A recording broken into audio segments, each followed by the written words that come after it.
welcome back to more Ace Attorney Adventures.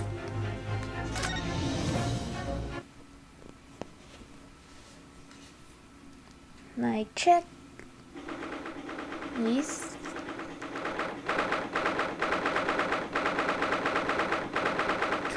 February 9:23 a.m. Old Bailey, defendant's antechamber. Well, I never expected this. Who would have thought we'd be back here again so soon? We are on a study tour of Great Britain, with the intention of learning the country's legal practices. In order to research the latest court procedures here, we need as much court experience as possible. Well, yes, I suppose that's true, but for this person in the dock, it may well be his or her one and only time in court, and it could be life-changing. In which case, treating it as research may seem a little crass. Oh, when you put it like that, you're quite right. Good morning. Good morning. Mr. Natsume, good morning. Oh dear, are you alright? Your eyes are terribly bloodshot. The early bird catches a worm, as they say here in Britain. Yes, I've heard that expression. But I really don't want to catch a worm. So I tried desperately not to wake up early, but I was so worried I couldn't catch a wink. And now, I'm absolutely exhausted as a result. Do all literary people take things so literally? Thank you for putting your faith in us today, Mr. Natsume.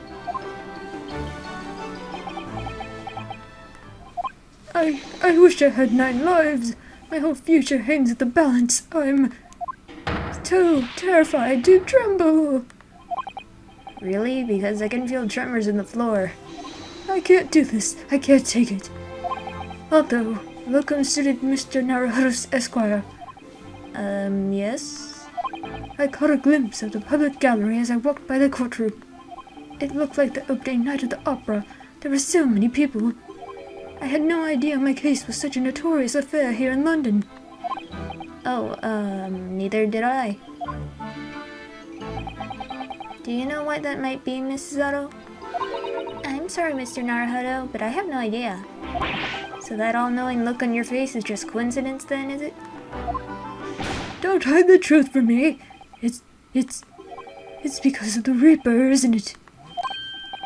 Lord Van Zeeks? Is that right, Mrs. Otto? I purchased as many different newspapers as I could find this morning, and yes, Lord Van Zeeks is on the front page of every one. I knew it. Sometime after the prosecutor was dubbed the Reaper of the Bailey, he stopped appearing in court, it seems. It's been several years now, in fact, until the day before yesterday. Yes, Inspector Gregson told us something similar, didn't he?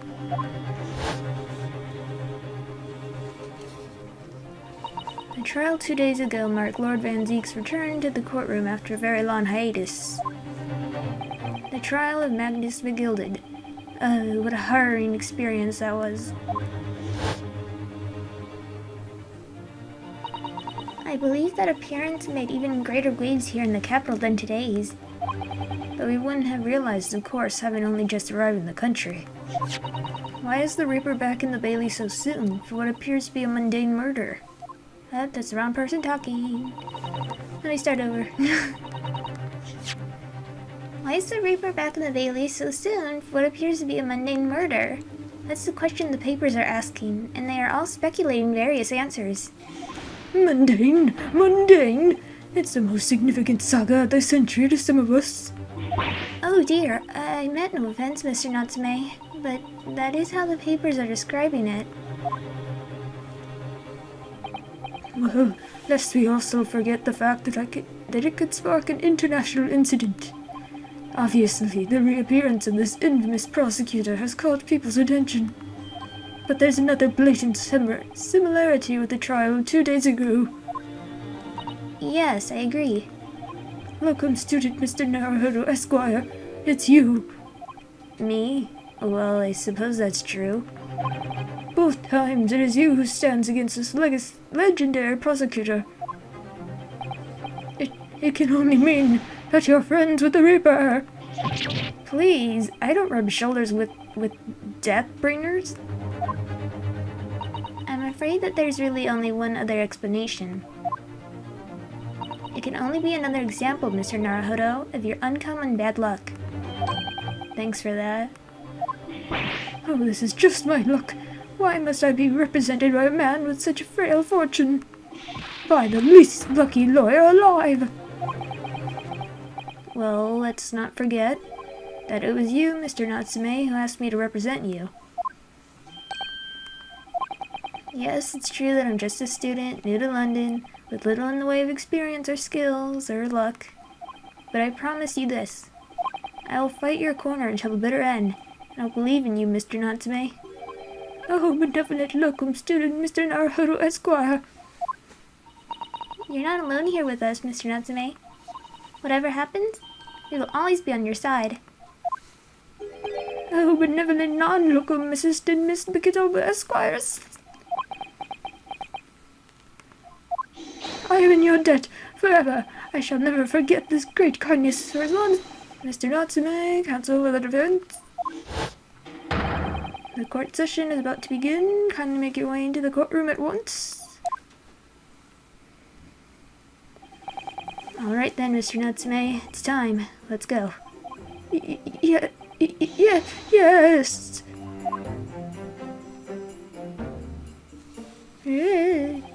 This is it. My second appearance in a British courtroom. And my second trial against the Reaper. I hope you're watching over me, Kazuma. Because this time, I won't let my faith waver. I'll believe in my client to the last. Just like you believed in me. I believe I can do this now.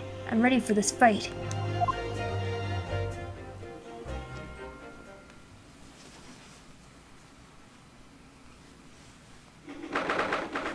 of February, 10 a.m., the Old Bailey courtroom.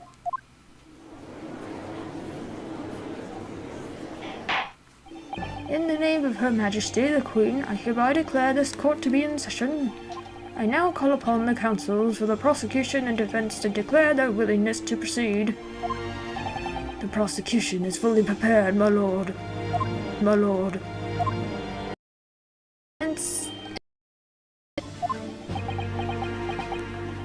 The Nipponese are a truly fascinating breed. Sorry, what? Lord Strongheart has told me all about you. That you were a student who arrived in London but 2 days ago, a mere amateur. Do you have a point? Being a compatriot, you feel compelled to try to hit the accused, I suppose. Typical Nipponese arrogance. Forgive me, but I do not believe arrogance is an appropriate description.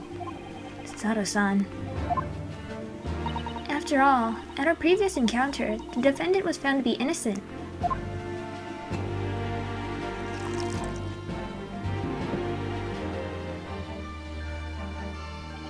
Very true, and a most fascinating, if dark, trial it was too. The tragic conclusion came later, of course. Here's to the acquitted and his unfortunate violent end.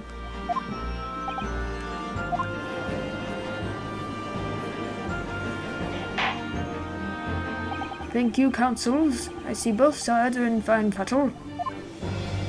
Now, ladies and gentlemen of the jury, are you ready to carry out your duties here in court as impartial members of the public? You never know when you might be down on your luck, but I believe in fair play for everyone. Why are you back? Well, I must warn you, I'm rather more ruthless than I appear. Oh well, not me. What you see is what you get. I'm a peace-loving fellow. I'm afraid to say, I think it's quite possible that Mustached Foreigner did the deed. Come on, what are we waiting for? No doubt he did it anyway. Sorry, didn't quite catch that. Very well, let us proceed. Your opening statement, if you please, Lord Van Zieks.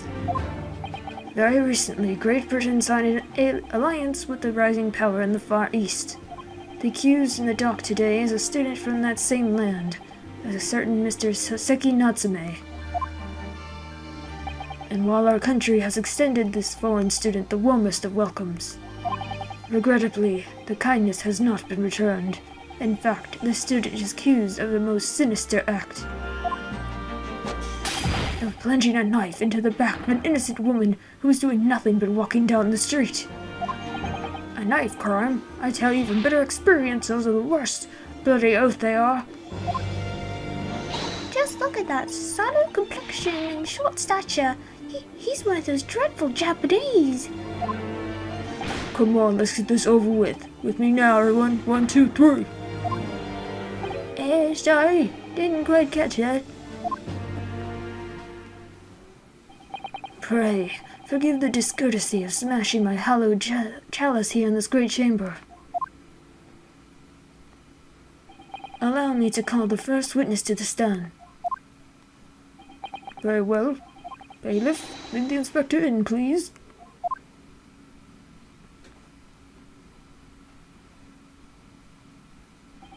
Your name and occupation, please.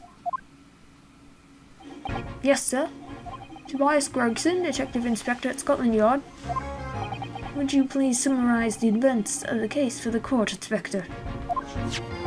The victim is thought to be a young woman in her 20s by the name of Olive Green. I beg your pardon, Inspector.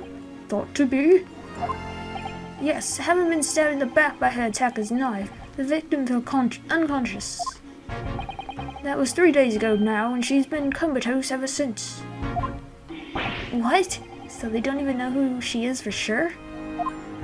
Comatose, I see. But her life is not in danger. Fortunately for the Eastern student, the charge will not be murder.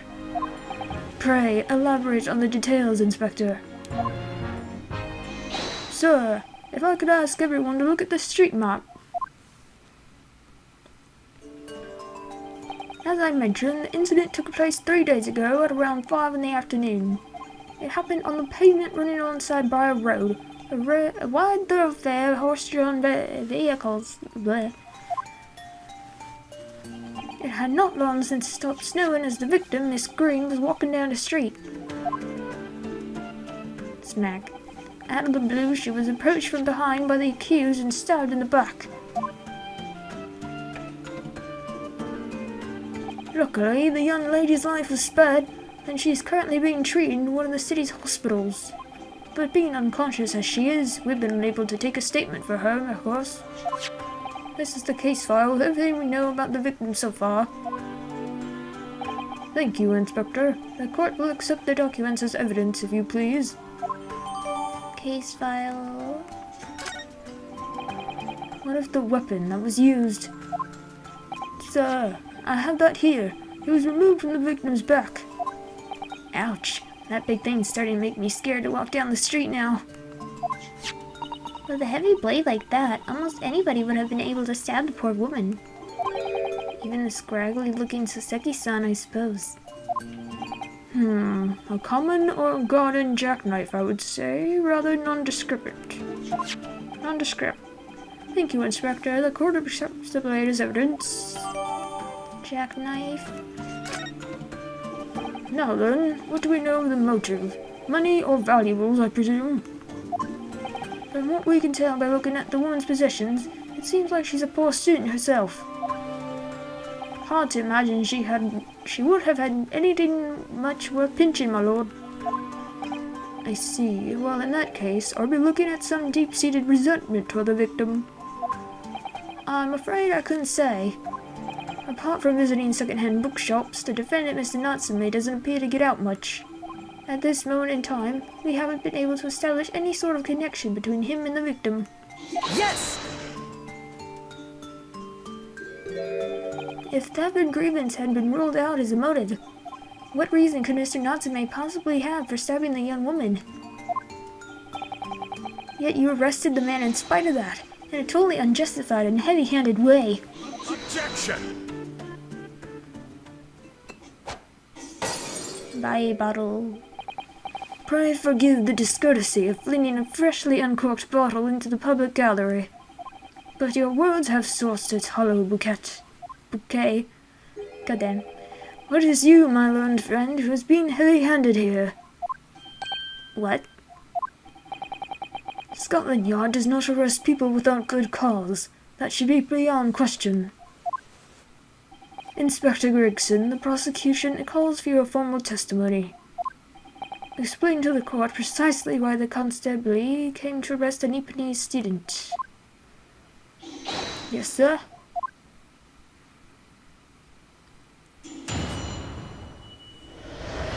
Mr. Natsume's arrest.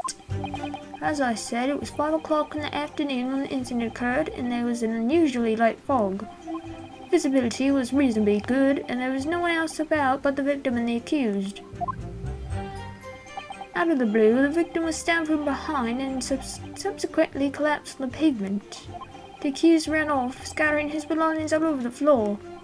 Those being a number of books he just bought. He was on his way home from a bookshop, it seems. It was just a matter of working out who the books belonged to, and we found the bloke to arrest him. Old books, you say? Yes, my lord, I have a photograph here of the scene of the crime taken immediately after the incident. Ah, yes, I can clearly see the books to which you are referring. I will take that photographic print as evidence, please, Inspector.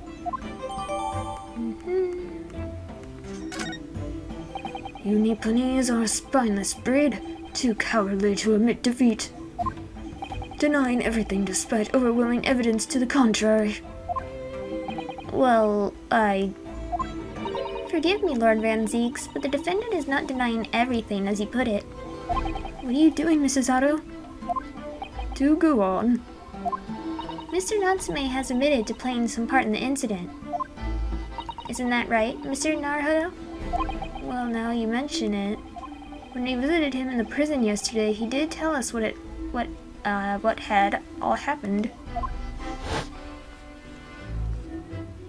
As I was walking along that accursed pavement, I could make out the sole silhouette of another ahead of me.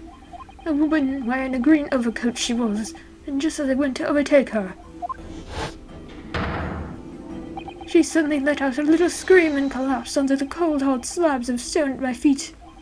I was terrified. I had to get away from there. So I ran as fast as my legs would carry me back to my accursed lodgings.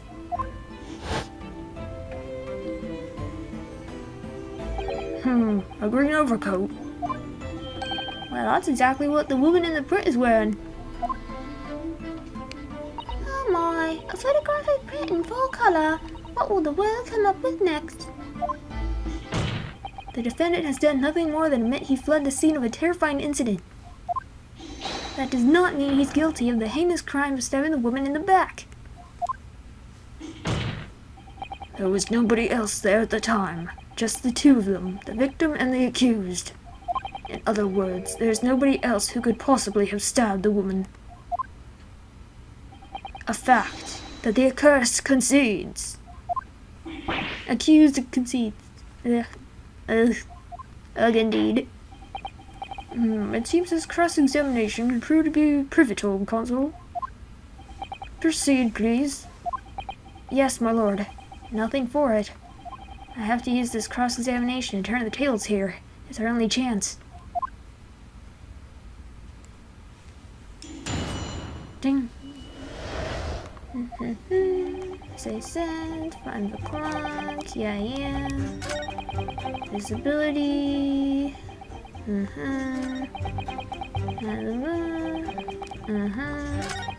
Curse ran off, scattering.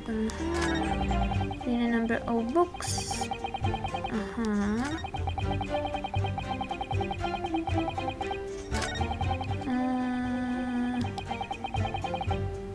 Hold it! The defendant apparently visits a second-hand bookshop on a daily basis. Yes, I understand. A shop full of old English literature. I commend the accused on the lofty subject matter of his scholarly attention. That that bloke's room was stacked floor to ceiling with those musty old books. Can you tell us more about the bookshop in question, please, Inspector? Well, if I must, I'll have to ask you to look at the street map again, I'm afraid.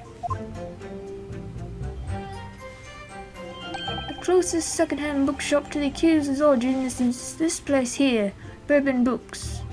A little place on the corner of Briar Road and Mearsham Street? Mearsham? As it happens, the accused is currently living in lodging at the other side of Briar Road at the opposite end, which means it doesn't take a genius to work out the route he would have taken home. Something like this. A local map.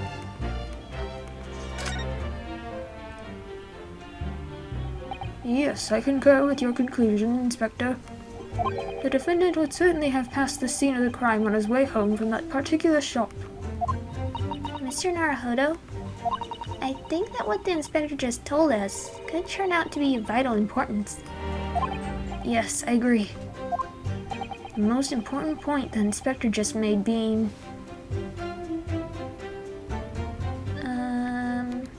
One second, please. Your books. Yeah, it's the wrong name. Bookshop's name. Inspector Gregson, may I ask you a favor? What? Would you kindly add the name of the bookshop to your formal testimony, please? I believe it may be of vital importance. Maybe. Oh, well, you know. I mean, yes, it could be a very important clue. Very well. Not that I can see it being of any great significance. But please revise your testimony accordingly, Inspector. Yes, sir, my lord. Whatever you say. Could the man be any more sardonic? He's on his way home from Bourbon Books, second-hand bookshop. And then show this. Objection! If I could just stop you there, Inspector Grayson. What is it, Sunshine? I'm a busy man, you know. This is a receipt that we found in Mr. Natsume's room. It was issued on the day of the incident and details the purchase of 3 second-hand books. And you found that in the accused's room, did you? Yes, but the point is not where the receipt was found, but the name of the shop printed on it. Go on. This receipt was issued from a bookshop called Your Books. Your Books? Y-O-R-R-E, I presume? Yes, my lord. So Mr. Natsume did indeed purchase a number of books at a second-hand bookshop that day. However, the bookshop in question was not Bourbon Books. Eh? What? Inspector, do you know of this other bookshop? Yes, sir. Your Books is another second-hand bookshop not far from Bourbon Books. It's just that... Well, it's such a small place, I didn't think the accused would have known about it. Objection! But in fact, that is the bookshop which the defendant visited on the day in question. And this receipt proves it. Objection! Yes, for what difference it makes. Whenever the man purchased his musty tomes, it makes no difference in the final analysis. Objection! I disagree. I mean, after all, I have the street map here, if that might be of help. Oh, yes, thank you. Have a look at this, please. If the defendant had been returning from Bourbon Books, then yes, he would almost certainly have passed the place where Miss Green was attacked. However, if we take into account the fact that he was actually at another bookshop, Your Books, it may very well turn out that he wouldn't have passed that location at all. Could that be true? My, it rather depends on where this other bookshop is, but I do declare it may be a possibility. Is that right, Mr. Lawyer, sir? What you just said? Absolutely. It absolutely could be right.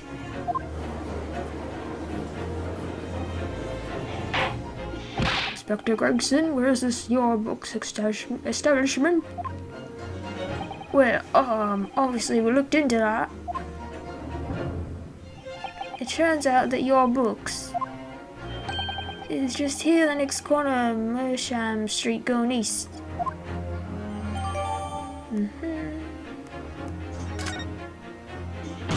There you have it, as you can clearly see now. Oh.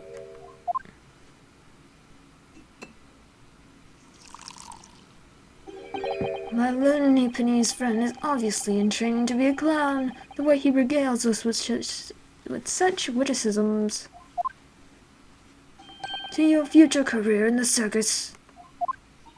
You put that glass down now, or I'll put it down for you. I, didn't think I needed to spill it out, but here we go. If the accused was coming home from your books instead of bourbon books, there's no doubt he still would have passed the place where the victim was stabbed. What about Calabash over there? Yes, thank you, Inspector. Ugh. Allow me to reiterate from my learned, if somewhat slow, new Penny's friend. Wherever the man purchased his musty tombs, it makes no difference in the final analysis.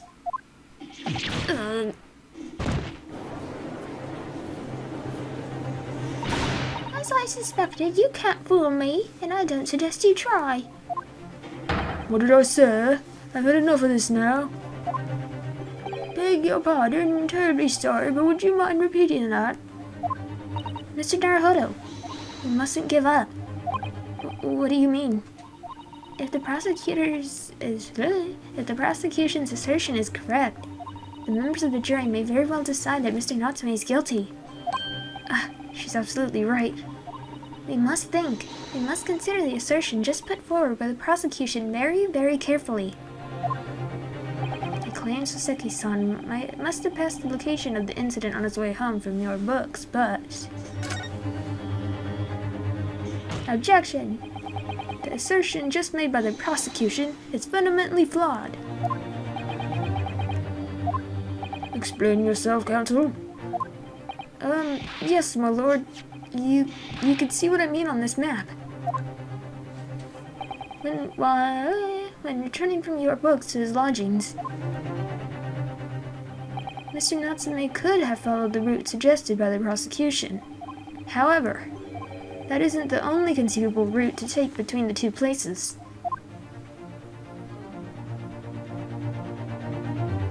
If the defendant used these streets, look what happens. He arrives back at his lodgings without passing the location where the victim was attacked. Objection! Talking back to a clown is a fool's errand, of course. However, I feel compelled to point out that that route is what is commonly referred to as the long way round. On a cold winter's night, why would any man choose to take a longer route home? Well, the answer is extremely simple. He wouldn't. In other words, the accused took the obvious route back to his lodgings, and he is the obvious perpetrator of this crime. Objection! Yes, I've got it. Obviously, we must ask the man himself. Ask Mr. Natsume which route he took home. I have already informed the court of the accused's response to such questioning. He claims he has no recollection. That's right. As I said, the bloke seems to spend his time outside wandering aimlessly from A to B. That day was no exception. He says he doesn't remember where he was or which route he took home. I don't believe this.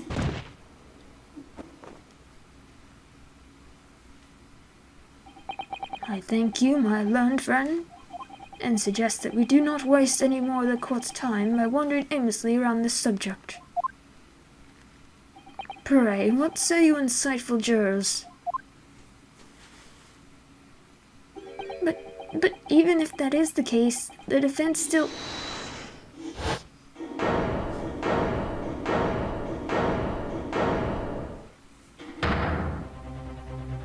I agree with Lord Van Zeeks.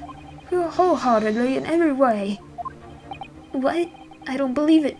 Does this mean... We members of the jury are completely convinced now. Very well. In that case, I hereby call upon all members of the jury to present your findings to the court. Guilty! Guilty. Guilty! Guilty! Guilty! Ooh, voice acting. So, pretty much what I was expecting they'd sound like. It would appear the jury's leaning is unanimous. Unanimous. God, I keep talking wrong. The insightful members of the jury, I applaud your brave resolve. You serve Queen and country admirably. Mr. Naruhodo. No, not yet. This isn't over yet. I still have one last chance to sway the opinion of the jury. I have to tip the balance of those scales the other way. I have to turn this around. Somehow. Those are the eyes of Quarry, not yet willing to give up and die. So I presume you intend to wield your rights again in this trial. Rights of the defense written to antiquated British law that should have been buried long ago. Call it antiquated if you want, if you will, but it's the defense prerogative to carry out a summation examination if it so chooses. Very well, counsel. In accordance with the letter of the law, we shall proceed with the summation examination. Are the members of the jury ready, Mr. Foreman? Of course we're ready. And I am all too familiar with the Nipponese whippersnapper and his uncas refusal to throw in his alley. Very well then. Ladies and gentlemen of the jury, you will each explain on what grounds you have determined the defendant to be guilty.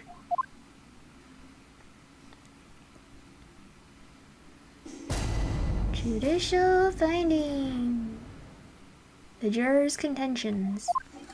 For pity's sake, that little Nipponese already admitted it himself, didn't he? If he said that a woman in green collapsed before his eyes, why, it could only have been the victim. The man wouldn't have gone around the houses on his way back home from the bookshop, not in winter. So the poor woman was attacked from behind, was she? How dreadful. I really don't care. Can we just wrap this up now? I've got work to be doing. Your books, yes, nice shop that. But bourbon books? No, not worth a visit.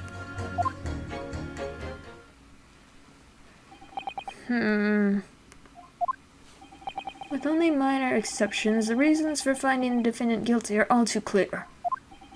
When the stabbing occurred, the only two people at the scene were the victim and the accused. And the accused himself has admitted to seeing the victim in her green overcoat sink to the ground before his eyes. Furthermore, we have heard from the inspector that the defendant then fled the scene. I must say, I would have ample grounds to convict this man already. Oh dear, even the judge appears convinced of Mr. Natsume's guilt now. Why did he have to run away like that? And how are we supposed to believe in some phantom attacker that nobody could see? This is impossible. How can I possibly make a case for the defense? Mr. Naruhodo, this is no time for grumbling. If you want to force the trial to continue... Yes, I know. I have to turn the tide. I must make the jurors change their minds. Well, 4 of them, at least. Exactly. We have no choice but to forge forward. You have the floor, counsel. Begin your summation examination. Yes, my lord. Smack. I just need to keep this trial going somehow, whatever it takes. Come on, Nosuke. You can do it.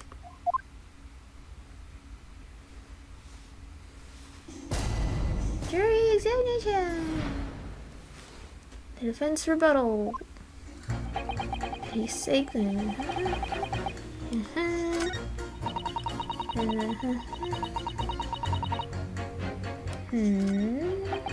And when I'm going around houses. Oh, woman was attacked from behind. Okay.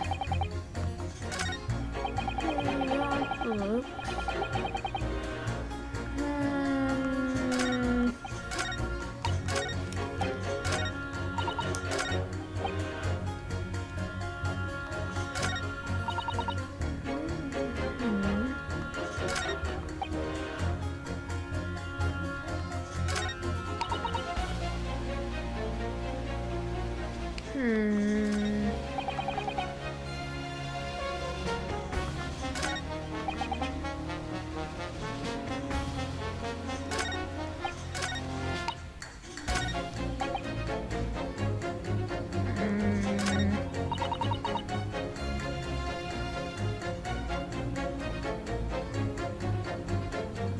Would this mean like he saw the front of her?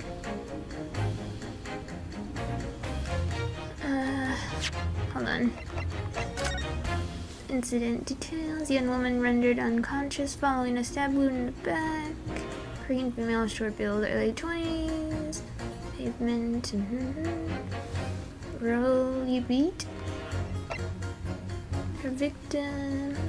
The victim remains unconscious. Her name was gleaned from personal facts. Other details are unknown. Apart from the sales stabbed around the line. No other signs of injury. Assailant was seen running away, but a reported officer.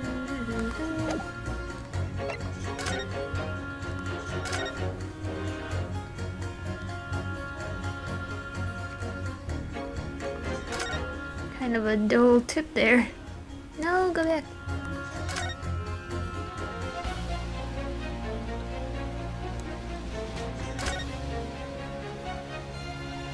Oh, look here, Mr. Naruhodo. Just the tip.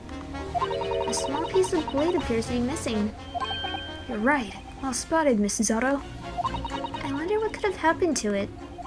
Yes, you don't think. It could still be lodged in the victim, do you? Oh dear. I do hope not. That sounds terribly painful.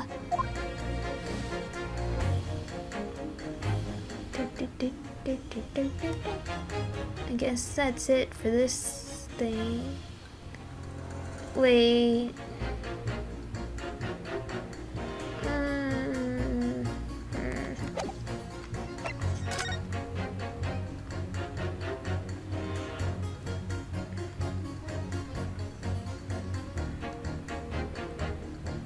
Like, she looks plump. So I think she only really got stabbed by the little tip thing. And her coat here, when they took it out, maybe they broke it because of how heavy it looks. But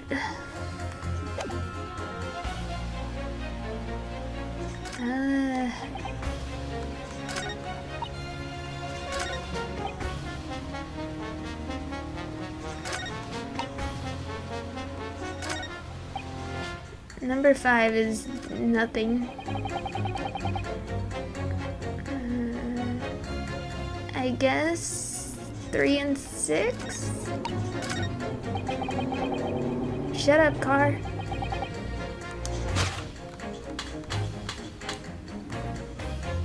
Objection!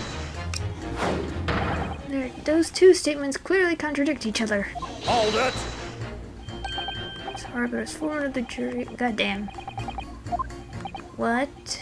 Banka, don't forget an educated man. There's no contradiction. Quite so, Mr. Foreman. There's nothing whimsical about it. Very important to listen carefully to each. I am. You can decide where the contradictions really lie. Forget this. Okay, 3rd and 5th.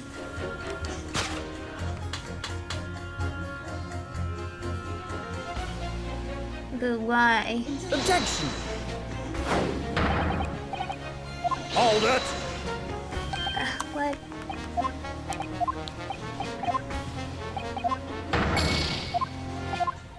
Okay, hold on.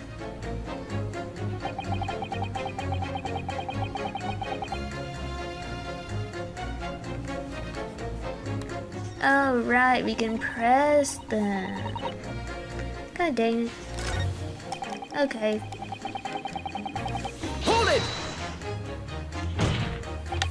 Man's life is on the line here, sir. This will take as long as it takes. Don't get clever with me now, son. My life's on the line too. So is my family's. The likes of you won't understand, but a laborer like me can't afford to take time off.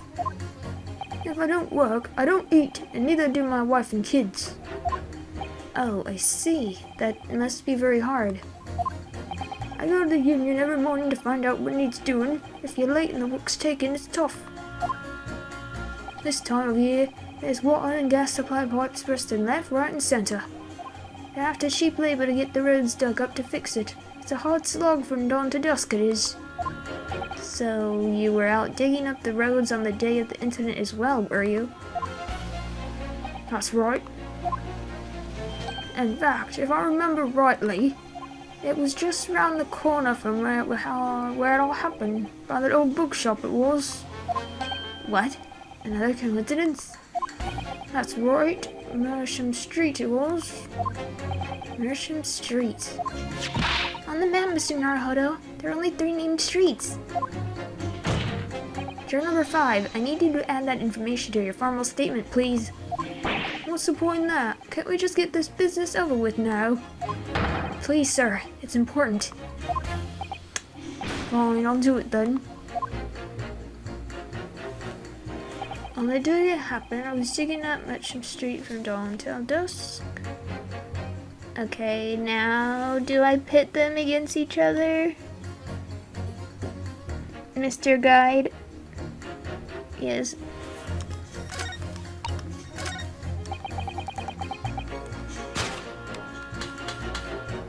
Objection!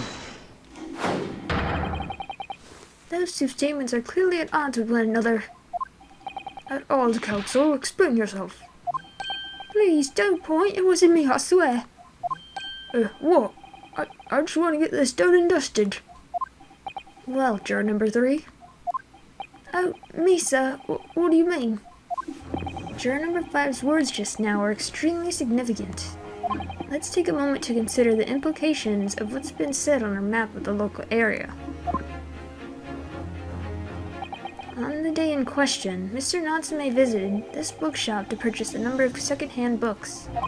And on the same day, we now know that there were works being carried out on Mersham Street making it impassable, which means that the defendant's route home could not have taken him along Mersham Street and down Briar Road. Oh, yes, of course. What do you think, sir? Well, yes, you can't argue with that, really, can you? It must have had a good 2 yards or more of the pavement. Every gentleman and gentlewoman that came along had to turn back and go the other way. So the only conclusion is this. The defendant must have taken the longer route back to his lodgings. Yes, I suppose he must have. I suppose that must be right. Juror number 3, you said the following. The man wouldn't have gone round the houses on his way back from the bookshop. But we see now that he had no choice. Yes. My lord, Mr. Judge, sir, if I may. Yes. I don't think in all good conscience that I could say the man's guilty now. Yes, I'd like to see this trial continue so we can get to the bottom of what really happened.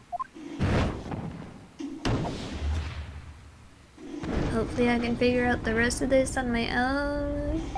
What about you, sir? Who, me? Well, alright then. If there's a hole in the prosecution's argument, it should be filled in, that's what I say.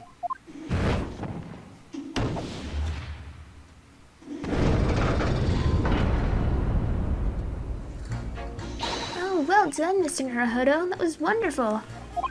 Well, we've managed to change a couple of minds at least. It's strengthened our position somewhat. Yes, and it'll prompt the other members of the jury to reconsider their stance as well. They'll be asking themselves if their current leanings are really right or not.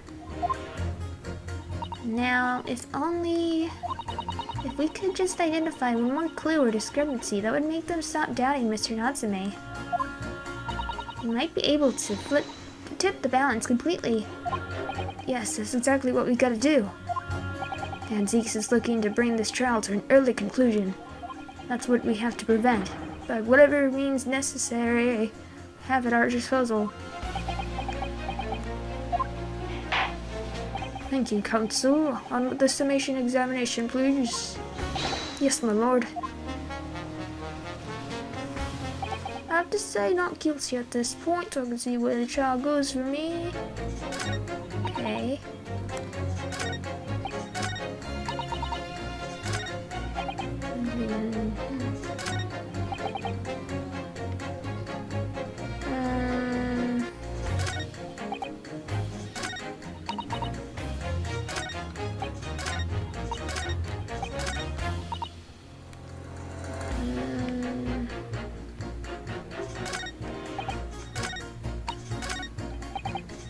Maybe press him?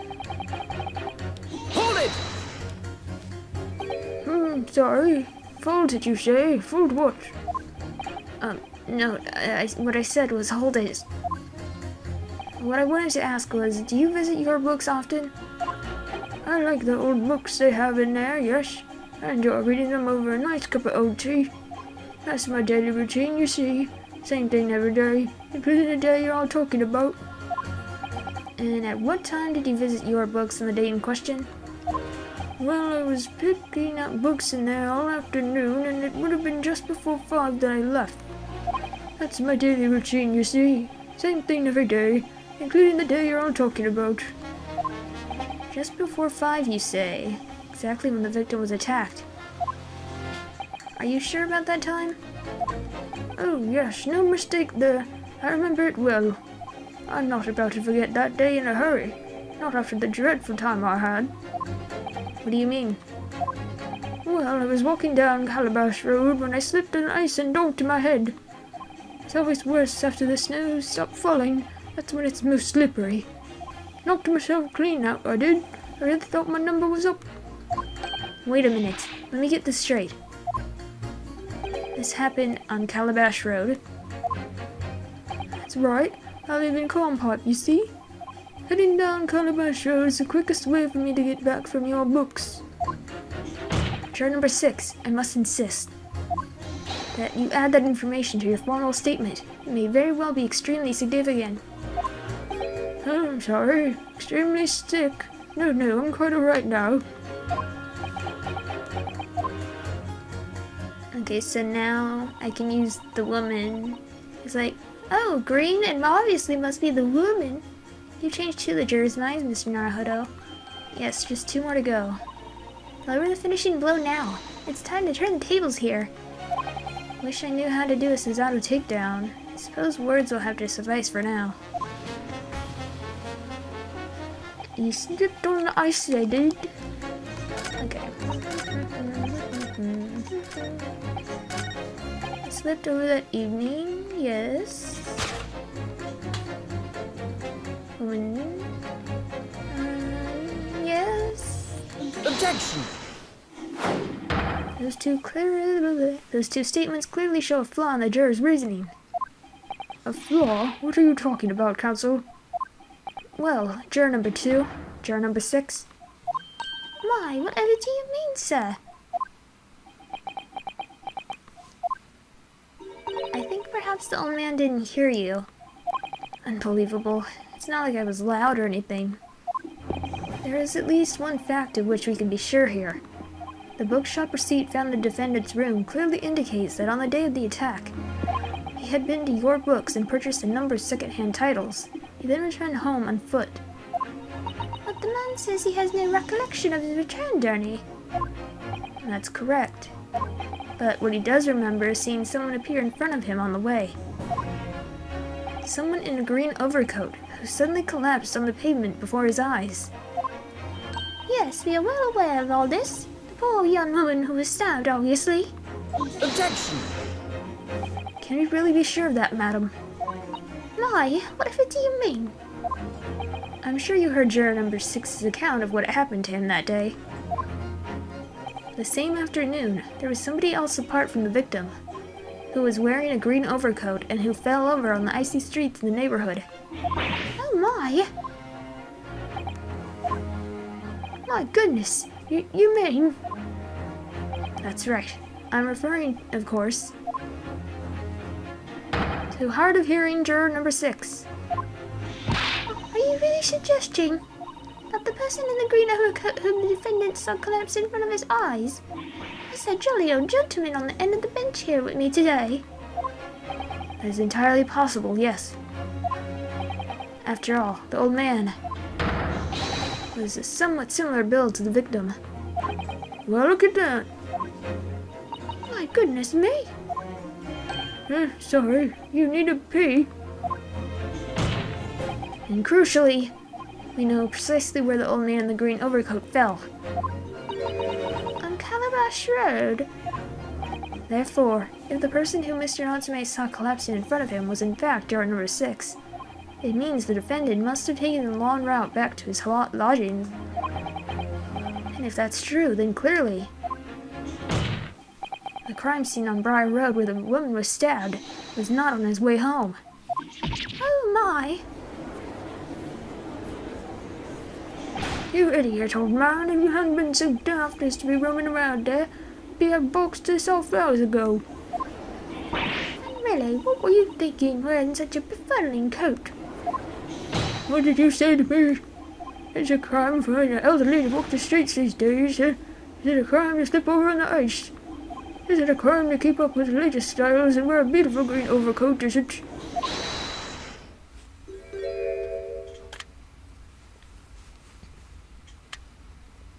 My lord, I do hope it won't cause any inconvenience, but... You'd like to change your leaning, I presume? I do declare that I would. I should like to call for a verdict of not guilty. Thank you. And I would too. What? And is it a crime to change your mind, is it? Well...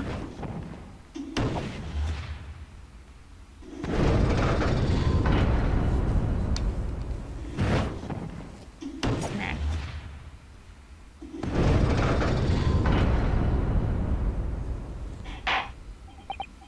Well, that summation examination has concluded with a rather large shift in opinion. The eye is 2, the nose is 4. So the nose have it, not guilty, they say.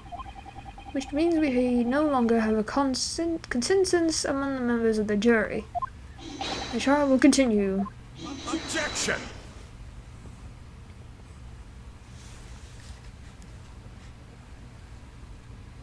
Smack.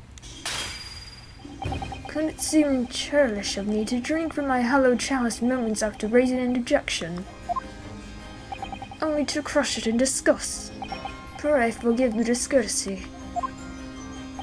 Lord Van Zeeks? It seems I must retract my earlier remark.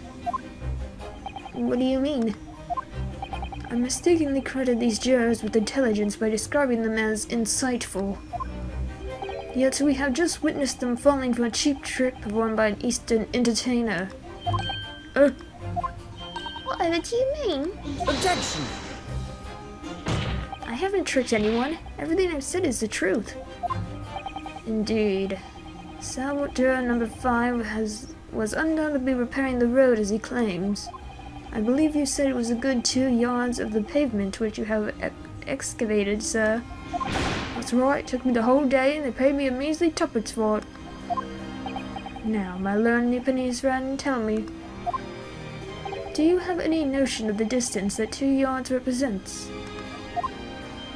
6 feet? Well, if I'm honest, I don't have a clue, no. 2 yards is a little less than 2 meters. Less than 2 meters, that's not much at all. In other words, a distance readily vaulted by anyone of moderate vigor. Would you not agree, my stalwart friend? Me? Well, I can't say you're wrong, no. What? And did you perchance erect a sign to prevent pedestrians from passing the site of your works? I wouldn't dream of it. What a waste of time. No coaches would have had a hope of passing away, passing anyway. We just turn any gentlefolk back when they come. Kids just jump right over us all the time. The accused is no gentleman, as far as I can see. I have little doubt, however, that he could spring over a 2-yard trench in his meanders around town. Is that true? Is it? Hello. The incontrovertible truth is that the books just purchased by the accused were found at the scene. There could be no doubt that on his way back to his lodgings, Mr. Natsume walked down Briar Road. Ugh, crushed in a single sentence. And, old man, Cold man, you could talk. you say that around 5 o'clock on the day in question, you slipped and fell on Calabash Road. Pray, was there a suspicious-looking Nipponese behind you at the time? Oh, I can't say as I remember. You don't remember? How about a wager, my learned friend? You say it was this old man that the accused saw. But I would lay 1,000 to 1 against you being able to prove it.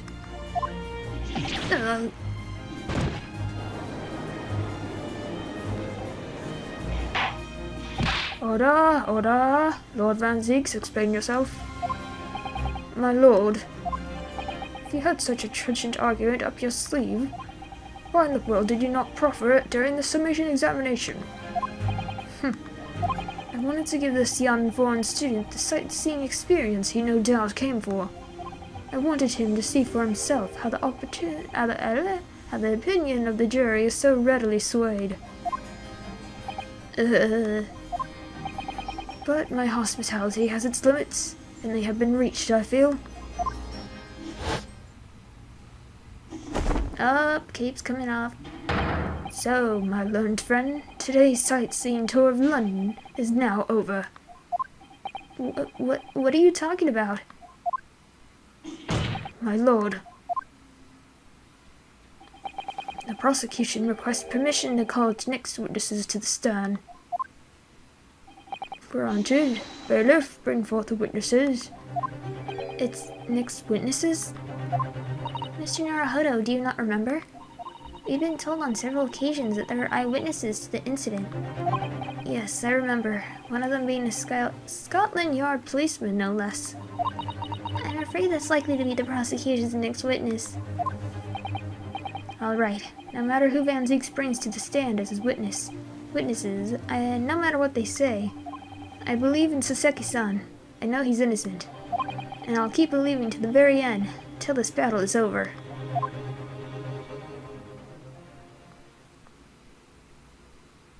Okay. Witnesses, please state your names and occupations for the court.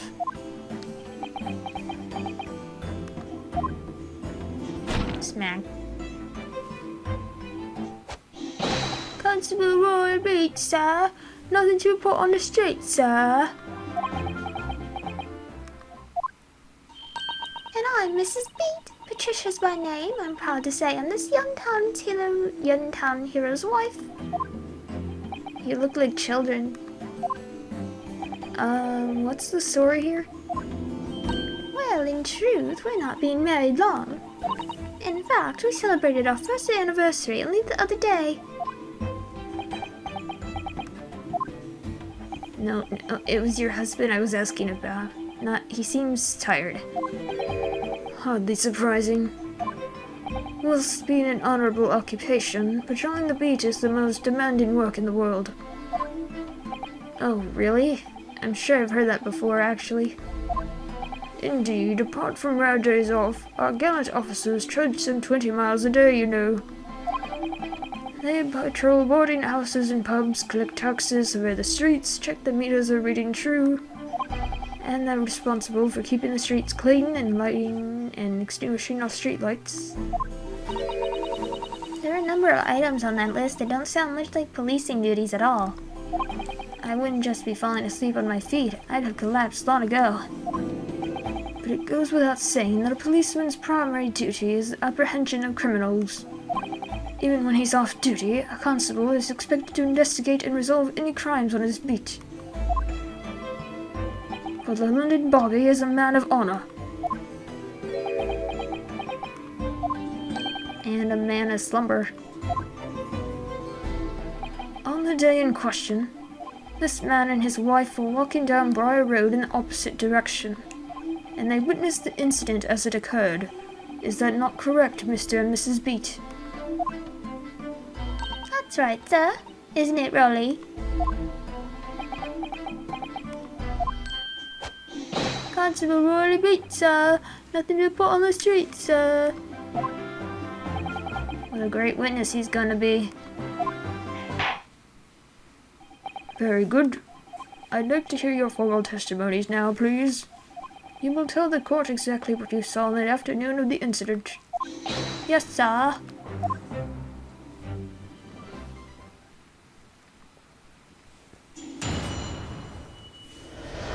What the witnesses saw. It was our wedding anniversary and Riley was taking me out for a meal. There was no time to change after work. Anyway, two silhouettes appeared out of the fog on the pavement in front of us. All of a sudden, one of them just collapsed on the floor, and the other scattered something before running off.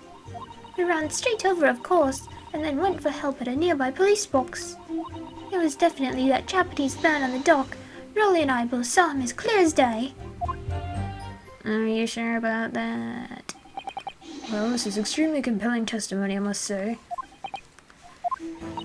Oh dear. This policeman and his wife are claiming to have positively identified Mr. Natsume at the scene.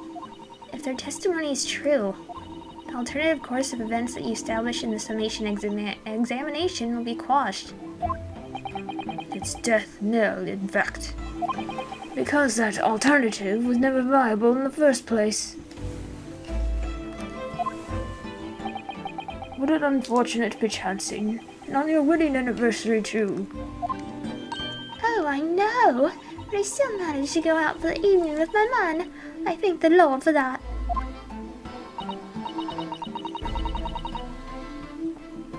Gosh, the life of a London Bobby sounds very hard indeed. Indeed, however, this cross-examination will be over in minutes. You may well have time to rest this afternoon. What do you mean by that? My learned friend, the witnesses saw the face of the man fleeing the scene. They are testifying under oath that it was without doubt the accused Mr. Soseki Natsume. And one of these witnesses is a policeman, no less, so you appreciate the gravity of the situation, I'm sure. Except that the man's so tired, his wife has to do all the talking. Enough preamble. Counsel for the defense, commence the cross-examination, please. Yes, my lord.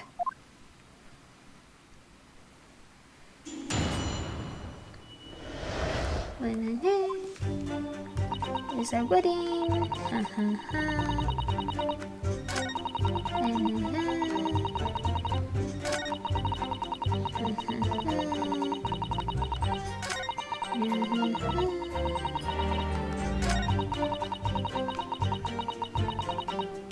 Hold it! But surely you wouldn't have been able to see his face by the light of the gas street lamps, would you? We absolutely could. Us Londoners have exceptional eyesight, I have you know. Right. The light from the street lamps was more than enough. And my husband already told you that the fog was only light, didn't he? Yes, and what of the fog? We're famous for it across the globe, I believe. But it's an absolute menace to those of us who have to live with it, of course. Oh, it is. When it's thick, you can't even see the hand at the end of your own arm.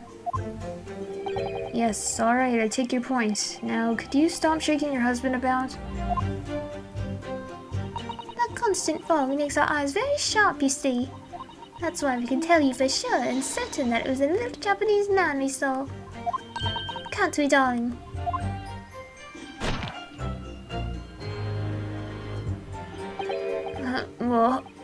Yes, it was the accused and no mistake. A moustache, a hunchback, the cat-like eyes, the top mouth, the snub nose, is unmistakable, sir. As far as this couple's testimony is concerned, there can't be any question. It was Soseki-san they saw running away from the scene of the crime. So that's it, is it? That's their entire testimony. What do you think, Mr. Naruhodo?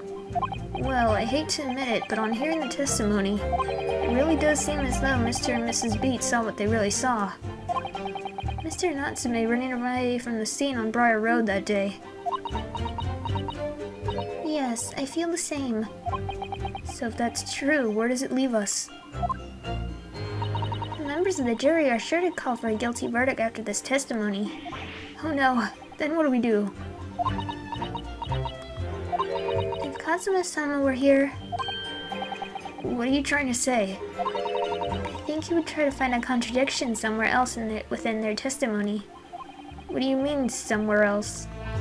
Their statement about seeing Mr. Natsume is unequivocal. Calling that into question won't help. But if you can identify some other part of their testimony which appears to contradict the facts, you might be able to discredit them, to make the jury doubt if the pair's memory of the day is accurate. Oh, right.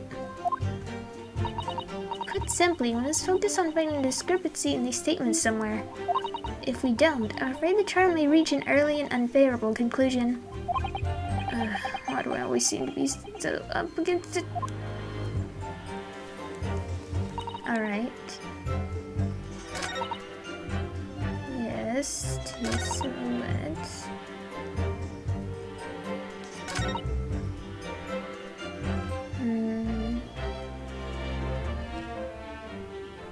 Hold it! Was it your husband who went to fetch help?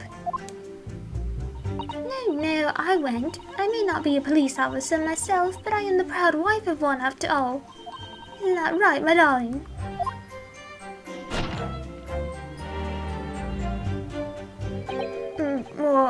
Yes, that's right. I asked Mrs. Beat to go. I was off duty by that point. But a Bobby's never truly off duty, of course, so I felt obliged to stay and guard the scene. Very laudable, Mr. Beat. Preserving the scene of the crime is a task of considerable importance.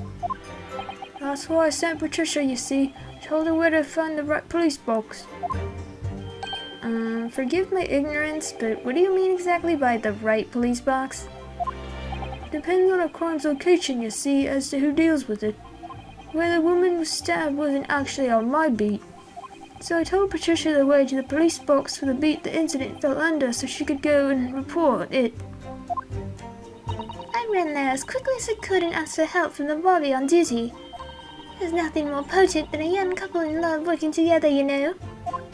And thanks to your swift response, the case was quickly resolved. The actions of two model citizens. Oh, please, you're making me blush. Isn't he, darling?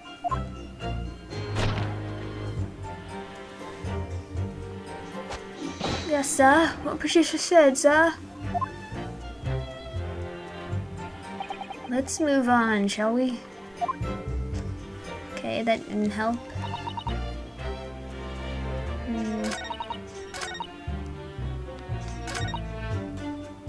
She said her eyes were sharp, so she would be able to make it. I guess I'll ask about this. No time to change after work, you say. Are you also a member of the police, Mrs. Beat? Oh no, sadly not. It's a job for strapping young men only. Women, children, and the elderly can't even apply. Well, I think you can probably see why children and the elderly can't do the job, can't you? I think Rolly looks ever so handsome in his uniform. It suits you down to the ground, doesn't it, darling?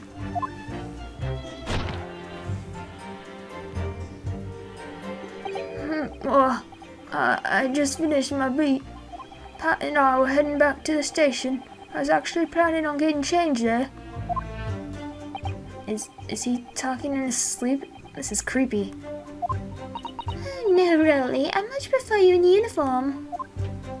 Sometimes I don't recognize you when I see you in your plain clothes. Oh dear, that doesn't seem healthy. Kindly adhere to the point. You were going for a meal after you had finished your beat for the day, correct? That's right, sir, yes. Although I was fit to drop, to be honest, after spending the whole day on my feet. But policing is my life, sir. As long as I'm a proud owner of this, I'll serve my city and my queen to the end. What's that now? My warrant card, sir. Proof that I'm a London copper. It has the noble founding principles of the force written on it as a reminder to all us policemen of our sworn duty to patrol the streets of London town and uphold the peace of the common man. Sir, then for such a noble cause, I cover 20 miles every single day without fail and without a grumble, because I know that the plodding of my boots is all Londoners need to hear to feel safe and secure. So fighting crime doesn't appear to come into it then. But sir, just on that one particular day, I was looking forward to celebrating my wedding anniversary. Mrs. Beat puts up with a lot being married to a bobby like me. I wanted to show my dear wife how much I care.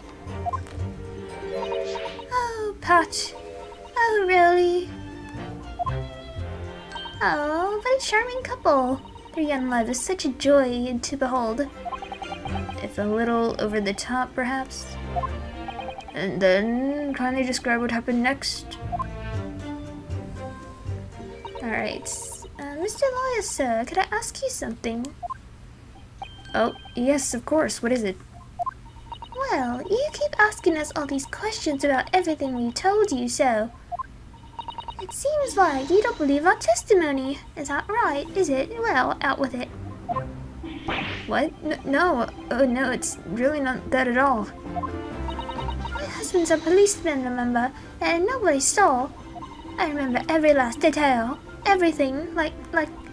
I know. What about the books the man dropped? I could tell you the names of every single one, I could. Every single one. You dare to question how reliable my testimony is. That will do, Mrs. Beat. No, it won't do at all. That Japanese lawyer has no idea what I'm capable of. Even if I decide to forgive him for insulting us, don't think for a minute that really will. I really didn't mean to cause offense. Please put your husband's fist down. But perhaps you would like to like the opportunity to supplement your testimony, Mrs. Beat. Might that appease you? Oh, thank you, my lord. That would settle things nicely. Wouldn't it, darling?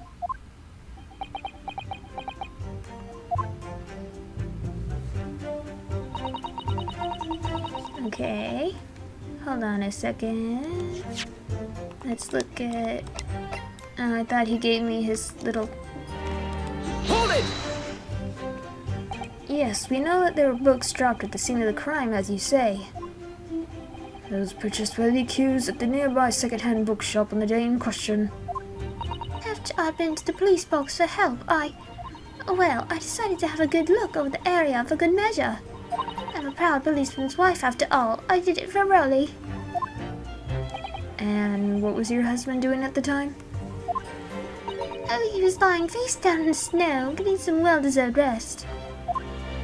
He works ever so hard, you know. Ever so hard. Don't you, my darling? Interesting way of guarding the scene of the crime. Well, Mrs. Beat, seeing as you've regaled the court with tales of your powers of recollection, would you be so kind as to recount the titles of the books you observed at the scene? I'd be happy to. Now, are you all listening? There was The Picture Monster Somebody or Other, and What's the Earnings? Then there was Meal for Someone, and the last one is definitely The Thingamy's Something. You see? Yes, I see there are one or two holes in your memory. Oh, well, they were all along those lines, I'm quite sure. There were indeed books found at the scene with titles along those lines, as you put it. what did I tell you? So I think it's very mean the way you've been implying that my testimony can't be trusted. Don't you agree, darling? Anyone who upsets my Patricia will have me to answer to.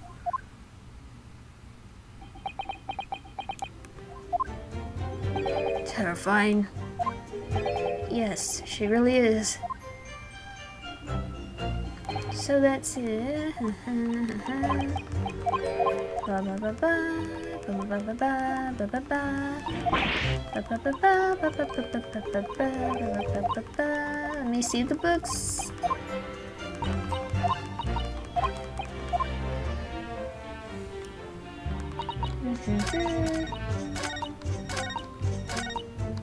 Oops.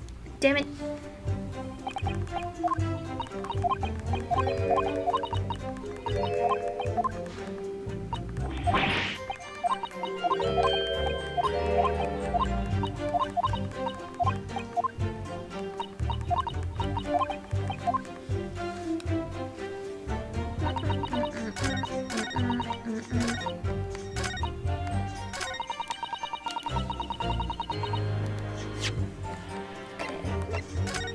See, he bought 3 books. So Objection! you're saying that there were 4 books? That's right, I remember all of them. The picture, Monsieur somebody, what's the yearnings, a meal for someone, and the thingamy something. I'm sorry, Mrs. Beat, but there's a fundamental flaw in that statement of yours. Oh no, what flaw? Simply that at the scene of the crime, there were only 3 books, not 4. What? This is a receipt from the bookshop where the defendant bought his books. Your books? Yes, and it details Mr. Natsume's purchases that day. But as you can see, only 3 books are listed. Only 3? But no, that can't be. I remember seeing them. There were 4 books, I tell you. 4 dirty old books. Oh really? Have a good look at this photographic print of the scene of the crime. As you can clearly see from this evidence as well, there are only 3 books. But I just don't believe it. I saw them there. I saw it. I saw them. No, madam, I'm afraid your powers of observation cannot be relied upon.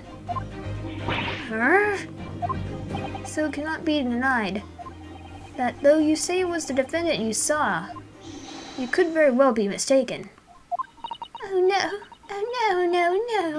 No. Objection!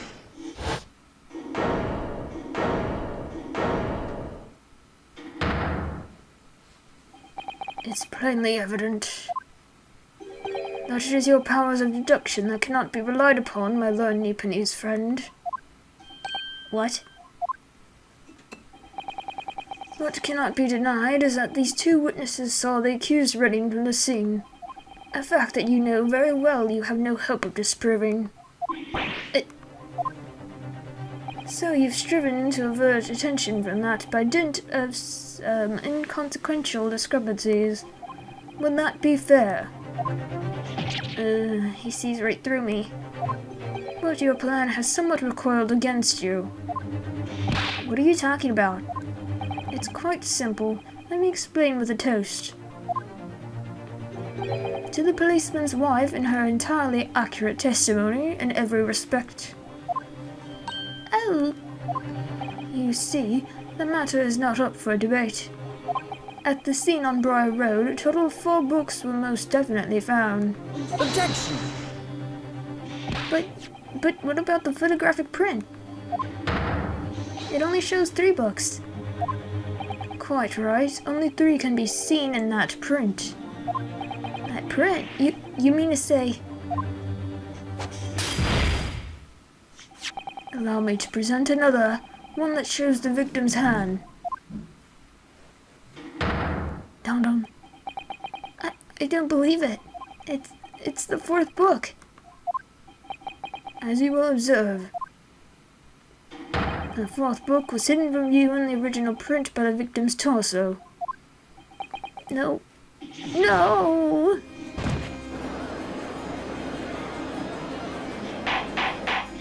Order, order. There, you see? Look at that. Look. Yes.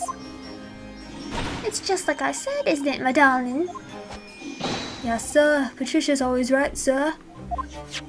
Let us study the receipt for the books purchased by the accused on the day in question. Mrs. Beats, the titles once again, if you please. Oh, yes, of course. The picture of Monsieur somebody or other. The picture of Monsieur Lecour. What's it, yearnings?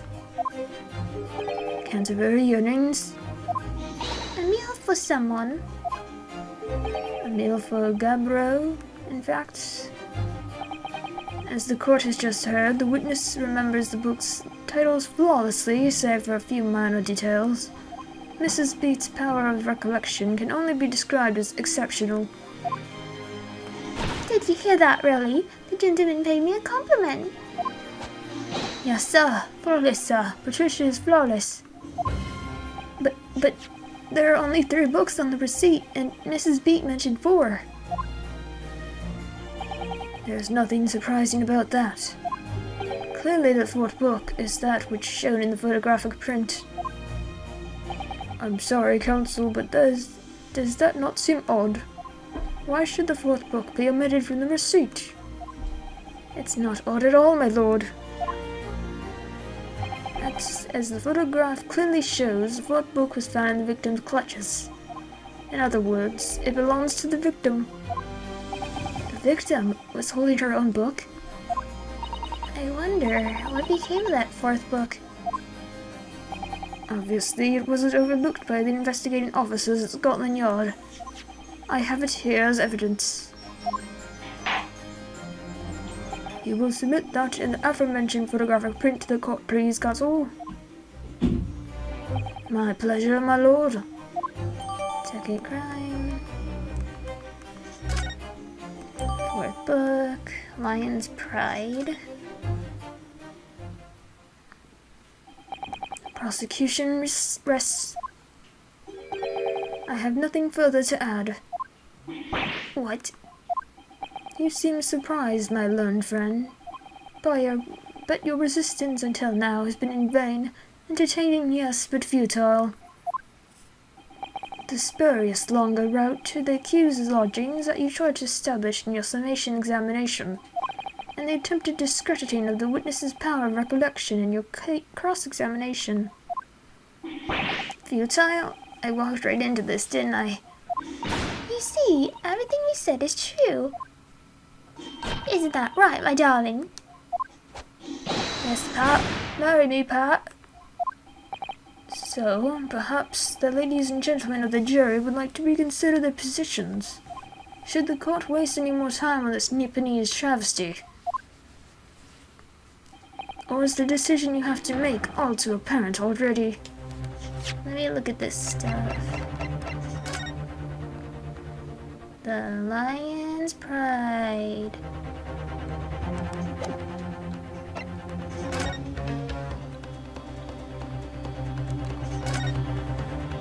Let me see. It's a book entitled The Lion's Pride. I'm afraid I don't know any English literature at all, so it wouldn't be something I've heard. Wait a minute. The Lion's Pride? That's strange. I think I've heard of a book by that name before, and very recently too. It's a title I recognize too, Mr. Naruhodo. Aha! Oh, look at this. The book has been badly burned. You're right. You'd never be able to read it in this state, especially not the latter pages. Terrible waste. Judging from the scorched edges of the paper, I think the damage must have occurred very recently. A book recently damaged by fire. Why does that seem to raise a red flag with me?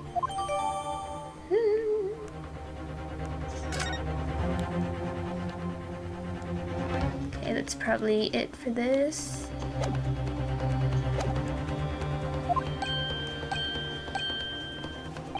You have heard all the witnesses and seen all the evidence. This trial has run its course. Mr. Naruhodo, I'm afraid we're in a terribly precarious position.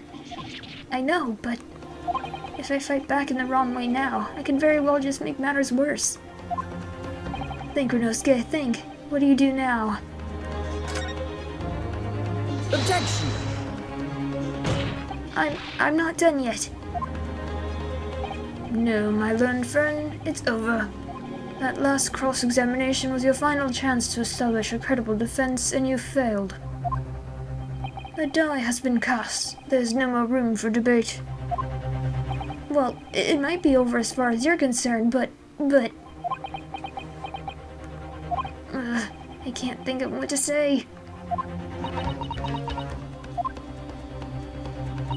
if I may, Lord Van Zeeks, it seems somewhat boorish to close down the debate at this point.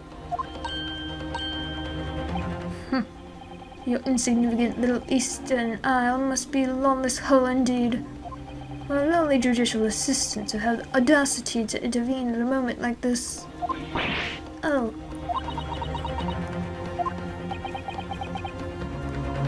I am, to my shame, still a very inexperienced lawyer. So you will have to forgive me, but I consider my assistant's advice essential and her opinions invaluable. Mr. Naruhodo! One of this land's great guiding principles is tolerance, so the court will hear you, madam. Go ahead, Mrs. Otto, please. Very well. Pray, what insight can you give us? What have we all overlooked in this matter that you see fit to pursue further? Well, the court has been presented with new evidence, but only after the last cross-examination finished. I see. And you believe that this new evidence warrants further examination, do you? Mr. Naruhodo, what do you think? It's just possible that this new evidence might be the decisive proof we've been waiting for. The judge is sure to ask the members of the jury to announce their leanings in a moment. And of course, he's sure to ask you to explain what the crucial piece of evidence is and why. So you must take this opportunity to examine the newly presented evidence as thoroughly as possible. Yes, I understand, and thank you, Mrs. Otto. This is it. Mrs. Otto-san has managed to win us one last chance here. I can't let it go to waste. The defense wishes to present evidence, my lord. Very well. The defense may present one further piece of evidence. Evidence that apparently offers profound insight to this case and has hitherto been overlooked. Take that! Evidence in question is what we can see from the newly presented photographic print of the crime scene. The fourth book, found in the victim's hand. Objection! We have already discussed the fourth book at length. Other than it being in the victim's grasp at the time of the incident, no significance has been attached to it. Pursuing the matter further would be a flagrant waste of the court's time, as you well know. Yes, I'm afraid, counsel, I must concur with the prosecution on this matter. When I afforded you this opportunity, you led the court to believe that the evidence in question contained a hitherto undiscovered clue. So I must insist that you elaborate, counsel. You will identify this clue at once. Do I make myself clear? Oh, yes, my lord. It's, Mr. Naruhodo, I believe the prosecution is trying to avoid a thorough examination of the evidence. Which means, you may very well be on the right track. Yes, I think you might be right. So, counsel, precisely where is the vital clue to this case which this fourth book conceals? Dun, dun, dun, dun. Got it! I would ask the court to observe the back of the book in question. The back? What do you... Good gracious! It's been burnt to a crisp. So we have to ask ourselves, why was the victim clutching what is clearly an unreadable book? It is undeniable, an extremely unnatural thing for her to have been doing. Objection! Unnatural, you say? And what of it, my Nipponese friend? Oh, Were I to concede the point, if it bears no relation to the case, there is nothing to discuss. So, should you wish to assert that the fire damage is some veiled clue as to what happened that day? Pray, do enlighten us all. What truth does this charred book hide? a charred book. There's just one possibility here, which I can't quite bring myself to rule out. It's an outside chance, certainly, but worth a try. Alright, I'll explain my theory. Don't keep us waiting any longer then, Counsel. Explain this theory of yours. What are you suggesting that you can ascertain from the fire damage this sorry tomb has suffered? Its owner. My lord, the burn on the back of this book reveals a startling truth about the book's owner. I beg your pardon? We already know who the book belongs to. The victim was gripping it in her hand as if she fell to the floor. After all, it's obviously hers. The question of how this book came to be in the victim's hand has yet to be answered. However, as to the questions of who the book really belongs to and where it originated, the defense has very credible answers. Good gracious, how could you possibly... Very well, I'll play along with this futile attempt to delay your inevitable demise. But do remember, the members of the jury may well burn you if your little gamble goes awry. Counsel, the defense's response here is very likely to influence the final outcome of this trial. So tell the court, who do you claim is the owner of this burnt book?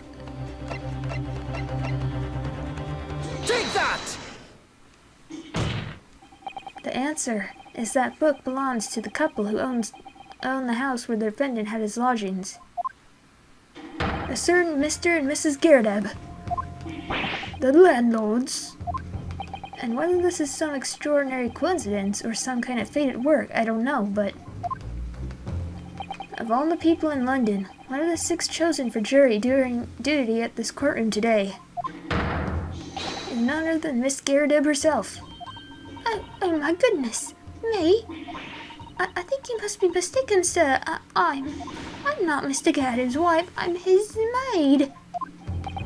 Things would be so much easier if you would just drop the pretense. Alright then, how about a civil question for you? Have you ever seen this book in Mr. Girdab's house? I would never presume to know all the books he keeps, sir. Objection! This is outlandish behavior. This woman is the accused's landlady, you say? You implicate this hard-working member of the public. You besmirch her without a shred of evidence. Your actions are unforgivable. Objection! This is not mere conjecture. The defense happens to know that on the day in question, at almost exactly the same time as the victim was stabbed on the pavement below, another incident was taking place in the room on the top floor of Mr. and Mr. Garrett's house. Good Lord, what sort of incident, Counsel? A fire, my lord.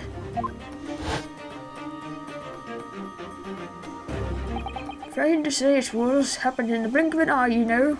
The whole place filled with smoke. Couldn't see a bully thing. Didn't take long for the fire to spread, of course. The bully furniture started going up as well. Most of it is, I lost my favourite book called The Lion's Pride.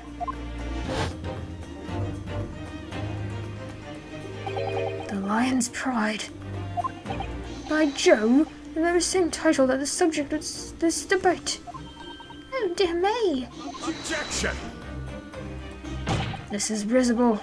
All you've told the court is that a book by the same name was involved in a fire, in which case it would be reasonable to assume that it was burnt to ashes. and entirely unreasonable to infer that it magically removed itself to the scene of the crime. Perhaps it would make more sense if I told you that the cause of the fire was marital discord. Without going into details, it appears that Mrs. Garrett was considerably enraged. Apparently, she continued to attack Mr. Garrett even amid the flames. Oh, how awful! I can't even imagine being so horrid to the one you love, can you, Rolly? Absolutely not, sir. My Patricia would never raise a finger against me, sir.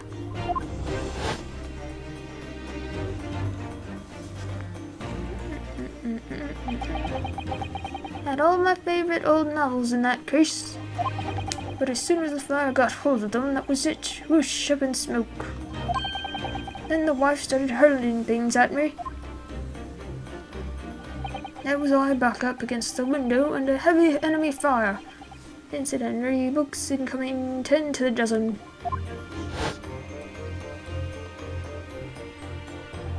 The man had his back up against the window and he had burning books thrown at him.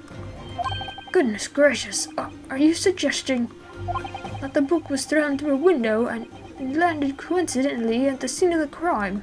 Objection! No, a thorough investigation of the surrounding area was conducted the very evening of the incident, and there is no report of the Garrett's window pane being broken. That's quite true. We also saw no sign of broken glass when we visited the Garrett household. But is it not conceivable that the window was open at the time and... Not even remotely. Let us not forget the season and the chilling weather that accompanies it. No Londoner would ever leave a window open in the middle of winter.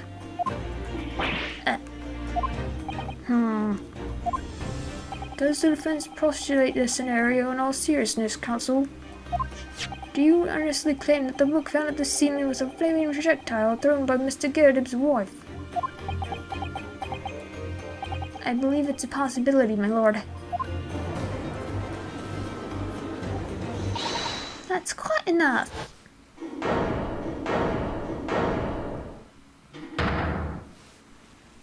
Well, I hope that everyone can see you for what you are now, you little foreign trickster. You call yourself a lawyer, but you're just a coward, a mean coward. Really? Claiming that our little tiff set the whole neighborhood alight, honestly. Implying that I merely posed as a maid for appearance's sake. How could you? It's nothing to do with this beastly case, not any of it. All you've done is sully our family's name. No, I assure you that was never my intention. Dragging an upstanding citizen's name through the mud simply to divert attention from your failing defense. Smack. I should box your ears, that's what I should do. It's utterly unforgivable. Too right. Here we go. How long have we sat here now listening to this Nipponese spouting out his fancy foreign theories? But, think about it. At the end of the day, the only person who could possibly have stabbed the victim is the little hunchback with the mustache. And he ran away from the scene, too. I do declare you're right. It's true. Yes, what did I tell you? Makes sense to me. Huh? Sorry, what's that? Well, it would appear that the ladies and gentlemen of the jury are once again in full agreement. What is your position, Lord Van Zieks? In truth, my lord, I feel these have been unnecessarily protracted proceedings. But then one must always exercise patience in order to save the best vintage. No, wait. The mystery of the fourth book still hasn't been... If books are your predilection, my learned friend, study them on your own time.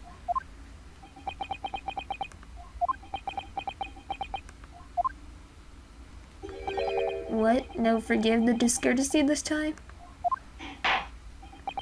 In that case, ladies and gentlemen of the jury, you will now state your individual decisions regarding the defendant's culpability of the court to hear. Guilty! Guilty. Guilty. Guilty. Guilty.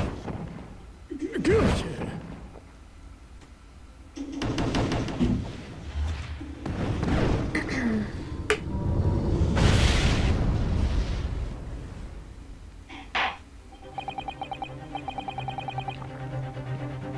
Thank you for that unambiguous response. That's twice now. It's over. Mr. Naruhodo, don't give up. Mrs. Otto? Have you forgotten? The battle isn't over yet. You're not suggesting... Of course. Defense has the right to another summation examination at this point. You could still convince the jurors to change their minds. You have one more chance. My lord, the defense asks to exercise its right to a summation examination. You believe you still have tricks up your sleeve? I don't intend to trick anybody. I intend to uncover the truth. This is no time to be downcast. As long as there's a chance, I have to stay strong and determined.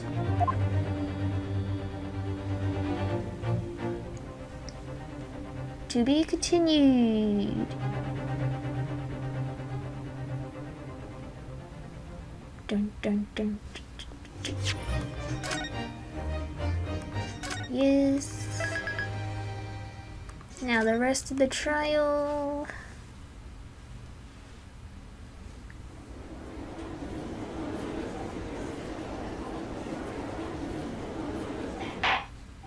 I have considered the defense counsel's request for a further summation examination of the jury, and I have determined that the court must uphold the defense's judicial right to this procedure. So, counsel, we will now proceed with your second summation examination. I presume the jury is ready, Mr. Foreman. We are, my lord. Very good. In that case, I must ask each of you now to state clearly and concisely for the court the grounds on which you find the defendant guilty of this crime.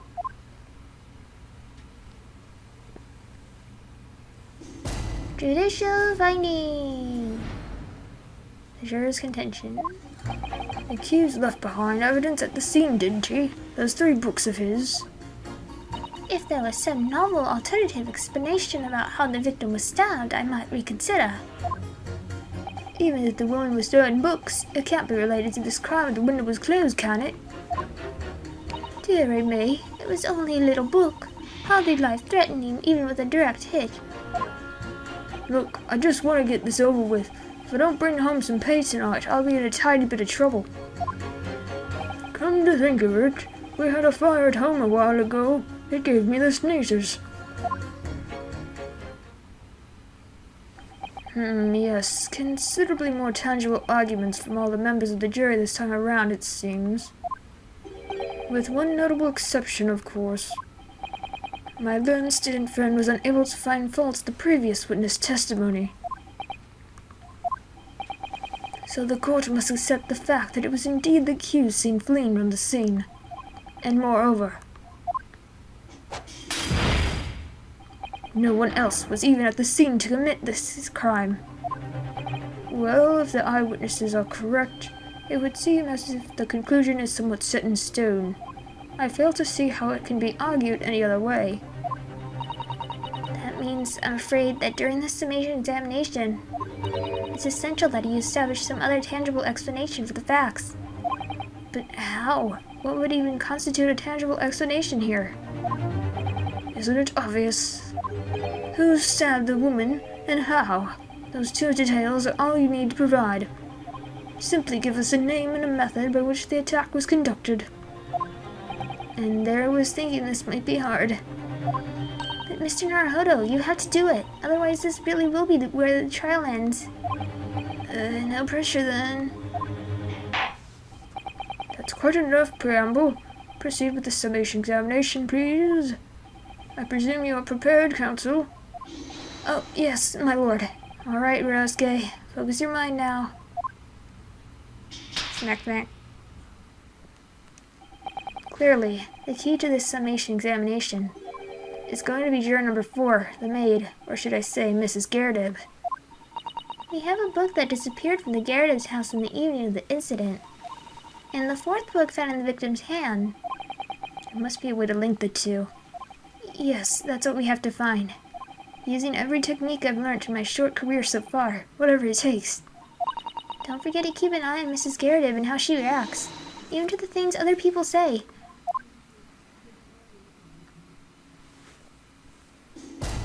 Jury examination! Yikes. The accused left behind evidence at the scene. Whoops.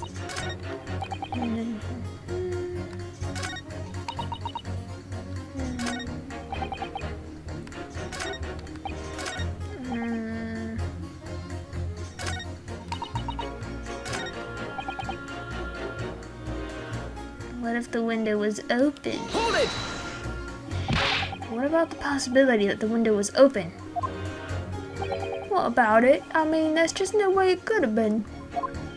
How can you be so sure? The prosecutor fell over there said it earlier, didn't he?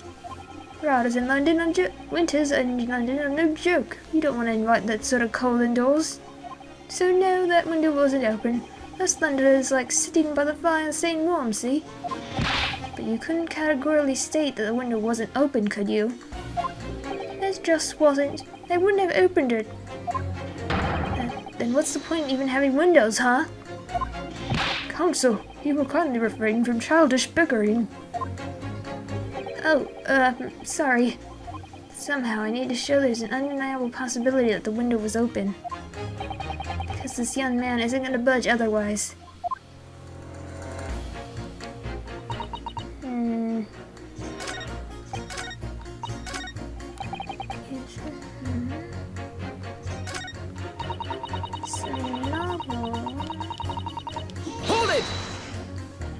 So, you might be willing to change your decision, you mean? Oh my, such delight on your face, but I'm afraid I shan't be swayed by emotion. Despite what you may think of me, I'm a very modern, metropolitan, and rational woman. That's great. If one reads the morning papers, it's all forgotten by tea time, isn't it? So why read them in the first place? You see, modern, metropolitan, and rational thinking, wouldn't you say? And not at all extreme. As I see it, an overwhelmingly suspicious Japanese man has been implicated by overwhelmingly strong testimony. So despite one or two minor puzzlements, I do declare that the man is overwhelmingly guilty. Modern, metropolitan, and rational logic, wouldn't you say? Overwhelmingly. But us modern gals are always delighted to embrace new fads, you know. So I'd be only too happy to consider an exciting new theory if you could come up with one. I'd be happy to do that too, if only I could. Let's do our very best not to disappoint the modern and metropolitan young lady. Right. I'm glad you omitted rational there. Okay. I guess pressing her? Hold it! But the little book was on fire at the time, was it not? With flames of love, I'll have you know. There's really no such thing as a loving incendiary bomb. Smack. Well, he brought it up upon himself. It's playing with fire to betray a fiery love, isn't it? Well, don't you agree? Oh, well, any kind of betrayal is certainly a bad thing, yes. But I think the argument might have arisen out of your misunderstanding, Mrs. Garrett. Never you mind that. The point is, we were just having a jovial little dispute, nothing more. And I won't have any more of these suggestions that it was anything whatsoever to do with this crime. Right, well, we'll see about that. What about juror number 5? He doesn't seem to be turning a hair at Mrs. Garrett's relentless onslaughts. It's almost as though he's used to it. What a gentle soul he is. Alright. Look, I just want to get out of here so this woman stops slapping me. Hold it! You just want to get this over with. How can you sit there and say something like that? A man's future is at stake here. Well, him and me both then, like I said before. What? I told you already, I'm a day laborer, ain't I? If I don't bring home some readies with me tonight, you'll find me floating face down in the Thames tomorrow morning. What? You heard me. My missus isn't one to mess about, you know. She'd be fierce, believe you me. Another shining example of marital bliss, then. A situation like this cropped up the other day. It was, well, you know, it's funny, but I can't quite remember. Sorry? It was too frightening, that's the thing. I must have blocked it out. Helpful. I wonder if Mr. Beat will ever be dragged into the Thames by his scarf. Don't even go there, Mrs. Otto. There must be some way to jog his memory about this.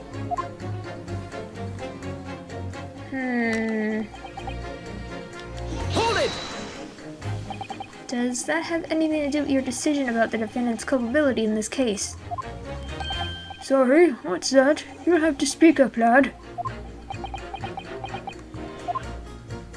Could you tell us more about that fire? It was last winter. My grandchildren baked me a lovely cake on my birthday. It had 75 candles on the top, it did. What a sight to behold it was. You put candles on a cake? Was it some kind of devil worship? Of course not, it was an angel cake. To celebrate my birthday, obviously. It seems that it's a common custom here in Great Britain, Mr. Naruhodo. Anyway, I mustered all my puff to blow them out. Only I must have blown wrong somehow. The flames didn't go out, but candles went flying all over the room. The furniture caught and everything went up. The whole place filled with smoke. Definitely sounds like devil worship to me. And by the sneezes, I presume you mean a cold, but how do you catch a cold from a fire? What a fiasco it was. The grandchildren, bless them, threw water over me as they tried to put out the flames. And then, because the whole room had filled up with smoke, of course, we had opened the windows to clear it. The windows. The biting winter air brushed over me like the devil dancing on my grave, it did. I caught a terrible cold from it. It put me in hospital for a while. I won't forget that birthday in a hurry. I knew it was devil worship all along. But something about this old man's story is playing on my mind for some reason. We need to demonstrate who, apart from Mr. Natsme, could attack the young woman on the street, as well as how he or she could have done it. Yes, but once again, the jurors' statements are full of personal prejudice. A lot of them seem convinced they're right, even in the fact of logical arguments to the contrary. I think you're going to need to pit them against each other to force them to accept an alternative explanation. Yes. I don't necessarily need to find contradictions between their assertions. Just a connection might do the trick. Alright, I'll see what I can do. If anything stands out, I'll go in for a strike. That's the spirit. Okay. Maybe her. Down windows. Okay, they both mention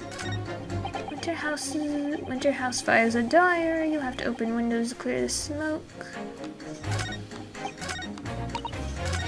Well, they both talk about windows, so I'll try it. Objection! These two jurors' statements clearly contradict one another. They do? How exactly, counsel?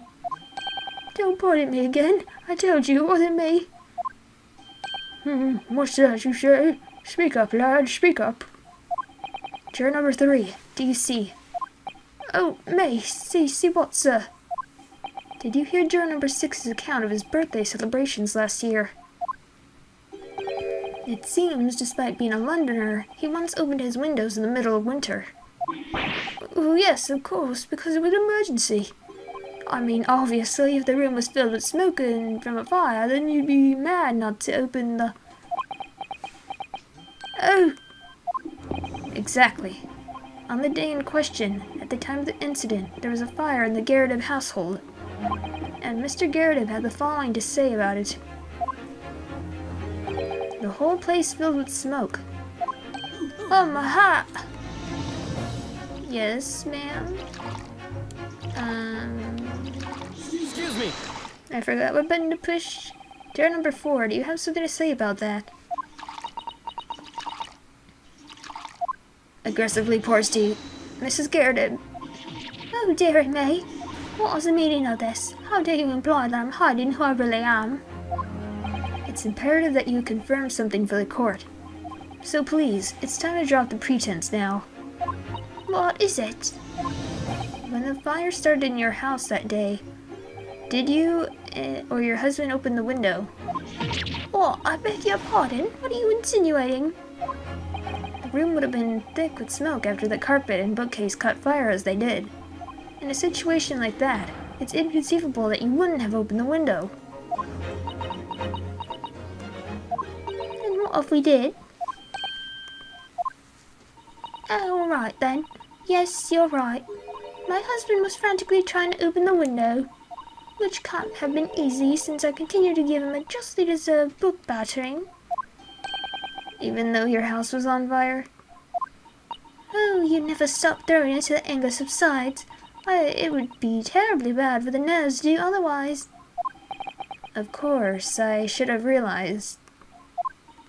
That's a significant step forward, Mr. Naruhodo. You managed to establish that the window was open. We simply must have that added to Mrs. Garrett's formal statement. Now you mention it, yes, the window was open at the time. I clean forgotten. Okay. The window could have been open. An alternative.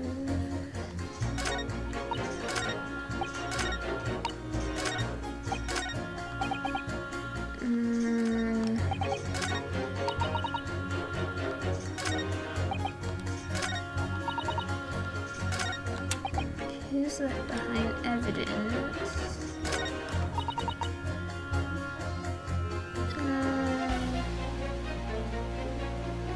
The word novel. I guess I might as well try it. Objection! Posting statement. No, that was wrong. Damn it. Okay, where am I? Let's see, trial part 2.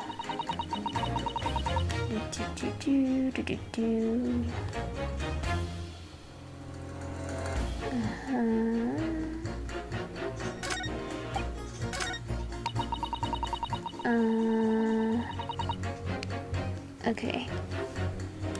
Hold it! The fourth book found at the scene of the crime shows very obvious signs of fire damage. And the title of the book is The Lion's Pride. The same title, in fact, as the book that Mr. Garrett told us he had been reading. Well, I really couldn't say. On the day in question, did you or did you not throw it at your husband a copy of The Lion's Pride that he had been reading?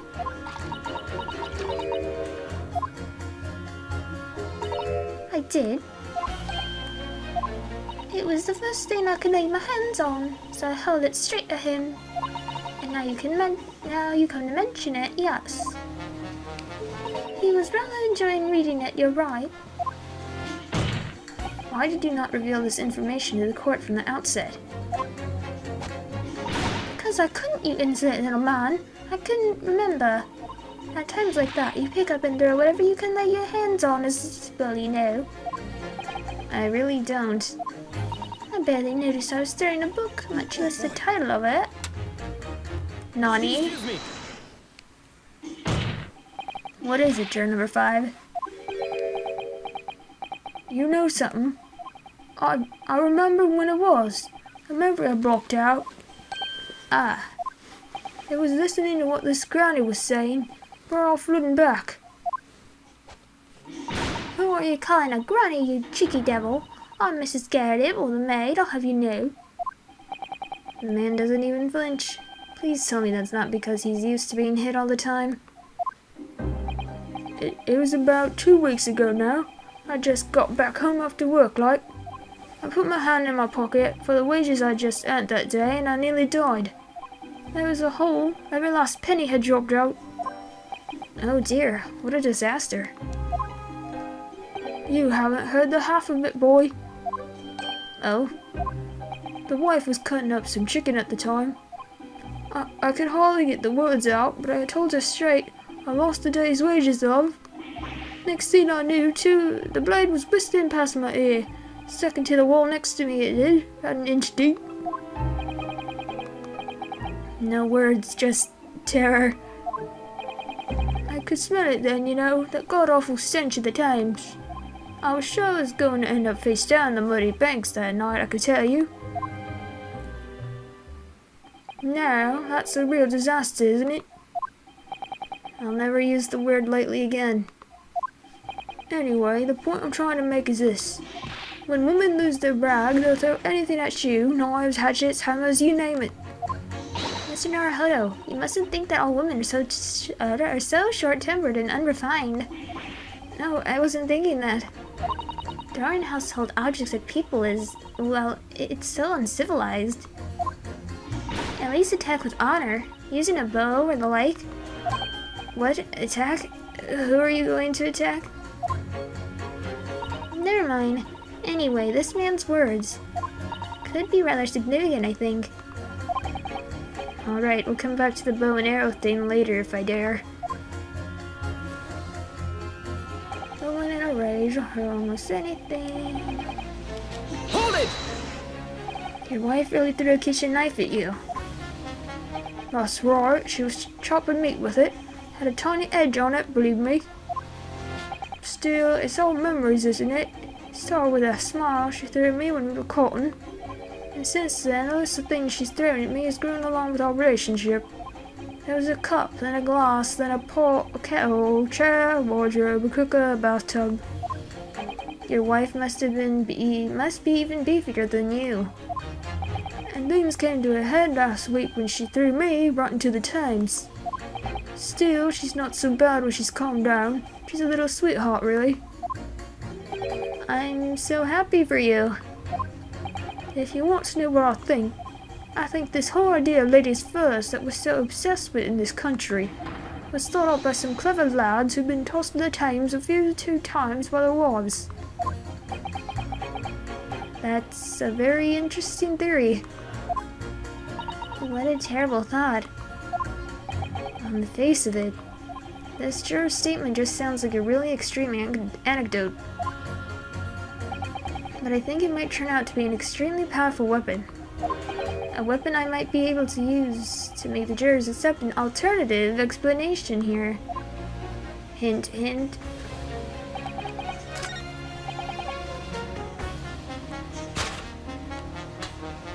Objection! These two statements clearly have a deeply significant connection. Good grief, you mean they don't contradict each other? Explain, counsel, at once. Juror number 2, do you think perhaps that this could be one such novel alternative? Oh my, whatever do you mean? An alternative explanation as to how the victim was stabbed in the back. What you talk about? We've demonstrated that the 4th book, The Lion's Pride, that was found at the scene of the crime, originated in Mr. Garrett's room on the top floor of his house. Therefore, it's equally possible that some other object besides the book could have found its way from the Garrett household to the street below. What's that now? After all, Mrs. Garrett could have thrown any number of different objects at her husband. Isn't that right, juror number 4? What are you insinuating now, you little beanpole? I'm beginning to think that ever since the true origins of this book came to light, perhaps she's had a feeling this might be what happened. Now you listen here, you Easton Geller. That's the foreman of this jury. I demand a straight answer. You give us this yarn about some other object making its way out of the house, but what? What was it?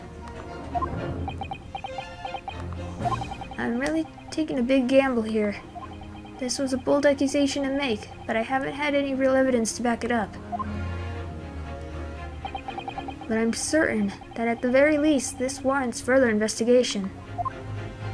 Alright, Mr. Foreman, I'll try to explain the defense's theory. The other object that found its way from the Garrett household to the scene of the crime was... Take that! Yes? Juror number 4, Mrs. Garrett. What? What now? I must apologize in advance for this. But I need you to confirm something else for the court. This knife. Have you ever seen this knife before? Good Lord, Counsel, what on earth are you doing? That's the weapon that was lodged into the victim's back, man.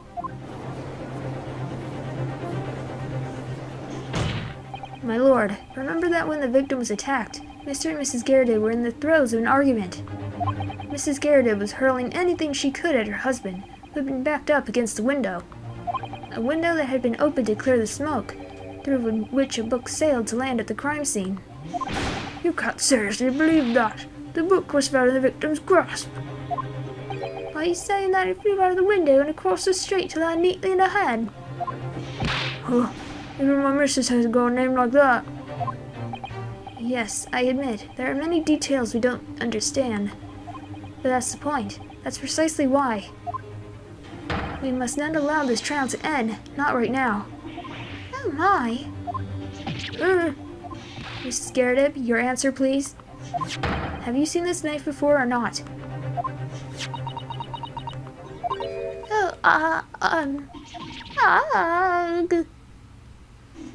Thud. Cesaro just standing there. My lord! I wish to change my decision. I'm a woman of my word, after all. Thank you, madam. Yes, I agree. I certainly didn't see this coming, but... I just don't think it would be right for this trial to come to an end now with so many unanswered questions. Mr. Foreman. I'd have to agree. Not that I think that the granny did it, mind. Yes, you know what? I'm not quite happy about this at the moment either. All together now, ladies and gents.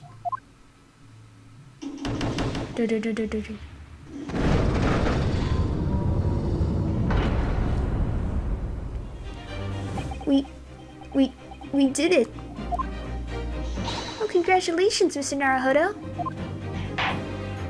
So, as a result of the defense's summation examination, a number of juries' leanings have changed. 2 jurors called guilty against 4 now calling innocent. Accordingly, the opinion of this court is divided, and this trial will continue.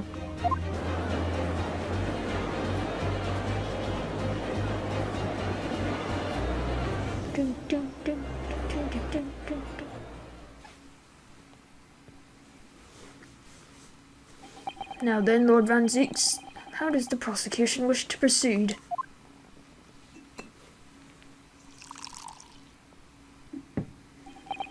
This trial is rapidly descending into a farce.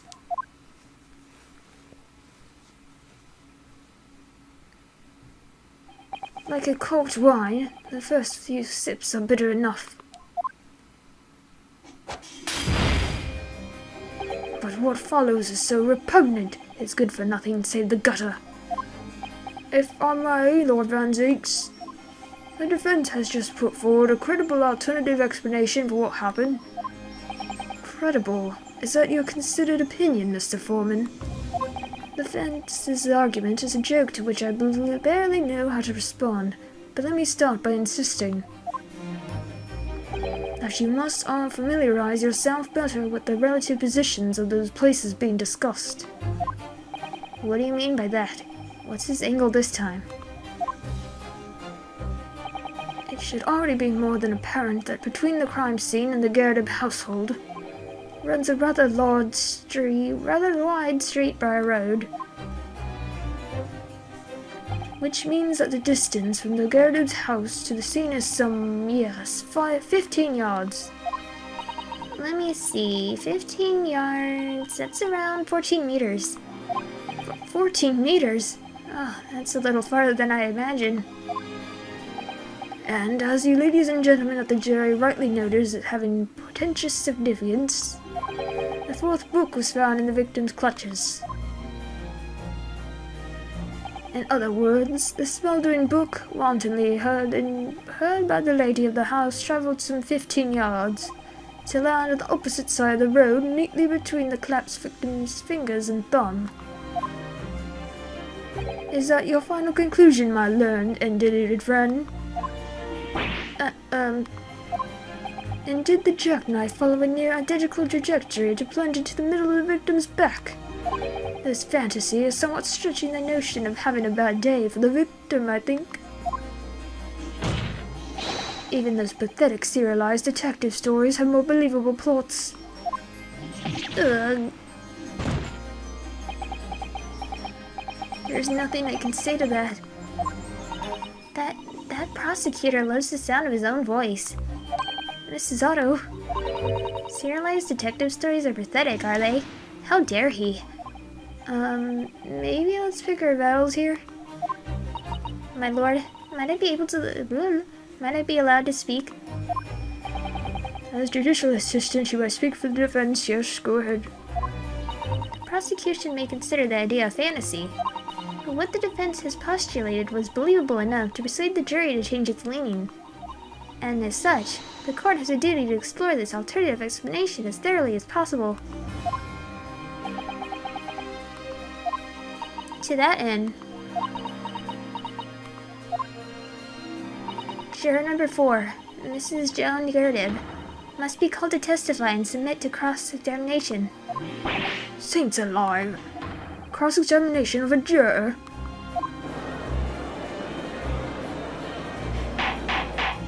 Order! Well, this is highly irregular. It is unprecedented for a member of the jury to be summoned to the witness stand. Objection!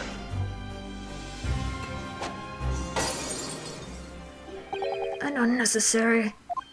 Lord Van Zeeks.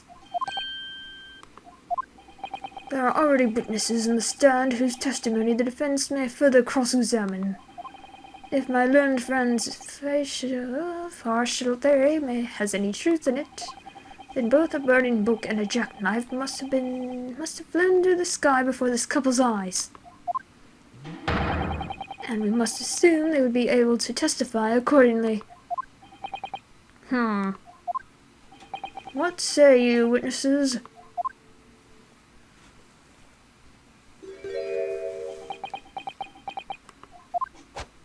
Yes, sir. Constable Brody Beat reporting for duty, sir. Well, good morning, officer. Sorry for dozing until now, sir. I haven't slept 1 month on account of a villain who's appeared on my beat, sir. Oh, they're so heroic, these London bobbies. Patricia, my darling, I've been neglecting you, but no more. Oh, Rowley, my hero, you make me swoon.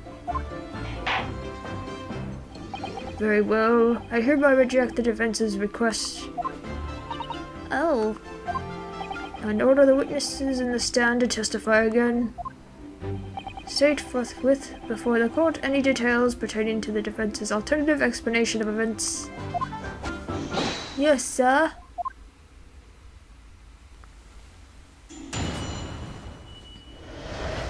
Constable Beat's report. This case has nothing to do with Mr. and Mrs. Gerdib. Believe me, a London bobby's good for his word. You see, sir, the windows on the top floor of the Gerdib household are top-hinged casements. Obviously, if anything had been thrown out of the window, we would have seen it. I did leave the scene to go and fetch help, but my trusty Rolly was there to make sure nothing was disturbed. I didn't take my eye off the crime scene for 1 moment, sir. Nothing strange to report on that front, sir. Well, this is quite startling. Top-hinged casement windows. That detail was not in the police report, Constable. Ah, yes, sorry about that. I must have been a little drowsy. You cannot excuse your sins with drowsiness every time, Constable. No, sir. Sorry, but what exactly is a top hinge casement window? And you. You cannot excuse your ignorance with such trite remarks, my learned friend. Of course, sorry. I found it, Mr. Naruhodo. Cast your mind back to the windows in Mr. and Mrs. Gyarados' room. Alright, I'll try. So the window opens in order to allow air to circulate inside the house. But as it's a top hinge casement window, it swings open along the upper edge, you see. I'm glad you rectified your ignorance. Casement window's most prominent feature is its stay, a metal bar which prevents the window from being opened beyond a certain amount. It prevents it opening? This is all news to me. Absolutely correct, sir. In other words, if a book or knife would have been thrown through the open window, it would have been clattered against the pane and fallen straight down to the pavement below. No. You see the problem then? Good. Your education in windows is complete. There was never any possibility of either the book or the knives traveling 15 yards over the road. That is, unless the window pane had been shattered, something we've discounted already. That can't be. Did you see that, really? That young Japanese man just collapsed in agony. Oh yes, my darling, I saw it. Saw how he crumbled before me. Oh, really? You're so strong. How is this happening?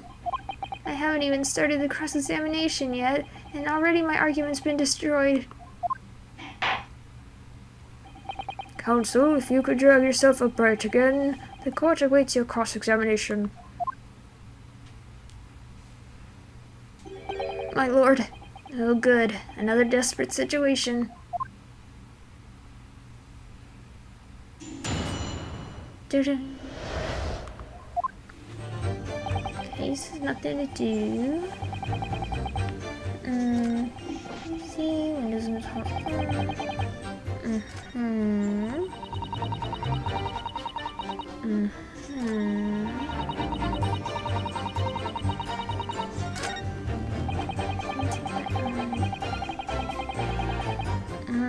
But weren't you asleep? Hold it!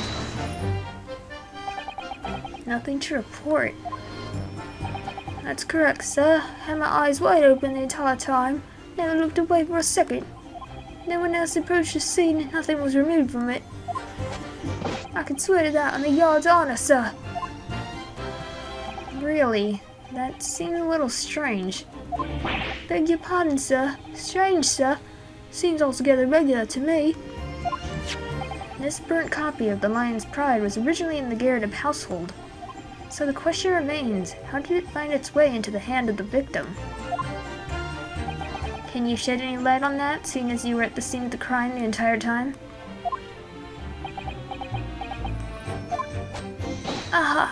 Could it be a different copy, sir? One that just happened to be burnt as well? Even if that were possible, why would the victim have been gripping a book like that in her hand? As we can see from this photographic print, she had a bag over her shoulder. Well, sir, that book was in the lady's hand from the moment we arrived at the scene. Is that so? There's something about this statement that's not sitting right with me. The two mysteries of how that knife ended up in her back and how that book ended up in her hand. There must be some common thread between them. I'm so sorry, Mr. Naruhodo. I had no right to speak out. What do you mean? I requested the cross-examination of Mrs. Gyarados without consulting you, even if the judge did deny me. Oh, I see. Well, I agree with you. We do need testimony from Mrs. Gyarados, if we're ever going to get the truth of this matter. Do you really think so? Well, think about it. No matter how far it is across the road or how that window opens, Mr. Gyarados' book found its way to the scene of the crime somehow, didn't it? You're right. And then there was Mrs. Garrett's reaction to me showing her the knife. That woman's hiding something. I'm sure of it. You're right again. We need to use this cross-examination and uncover more clues. We'll get to the bottom of this one way or another, I swear. Yes. Ah, there's a bot.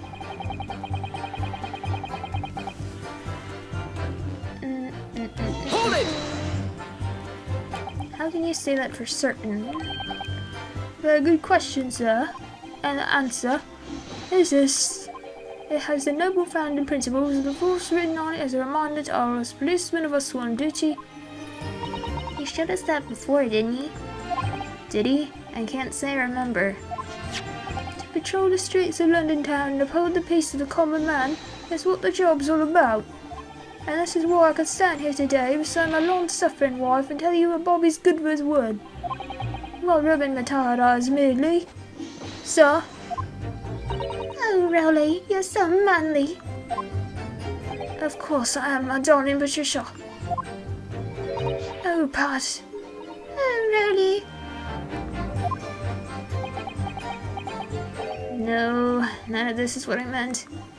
I meant, how can you say for certain that this case has nothing to do with Mr. and Mrs. Garrett? Ah, I see, sir. Should have said so earlier, sir.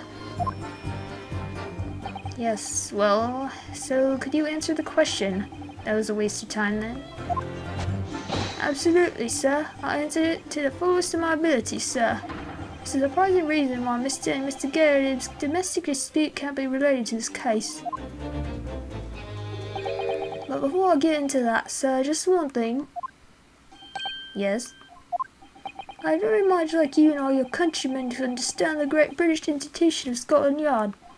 So I hope you'll take back some tales of us London bobbies and how we uphold our guardian principles. I wasn't planning on going back just yet.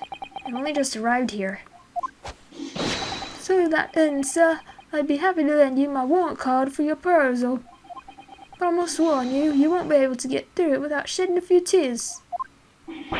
Thank you. I'll try. Okay. Let's take a look at this. You see, sir.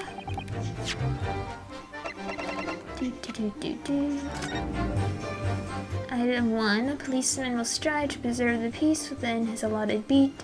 Item 2. A patrolling officer is expected to walk 20 miles around his beat every day for the furtherance of community regulations. Any crimes fall under the jurisdiction of the beat in which they are discovered. When a crime is discovered on his beat, a policeman must assist with initial investigations and help detectives.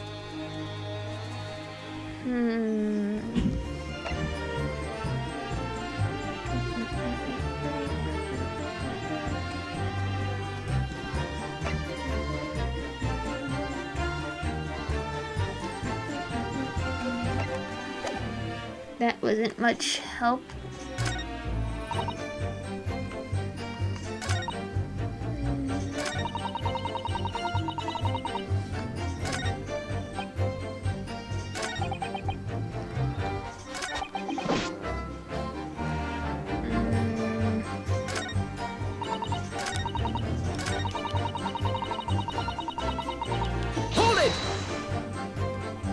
But according to my notes here, the sun had gone down already and it was dark.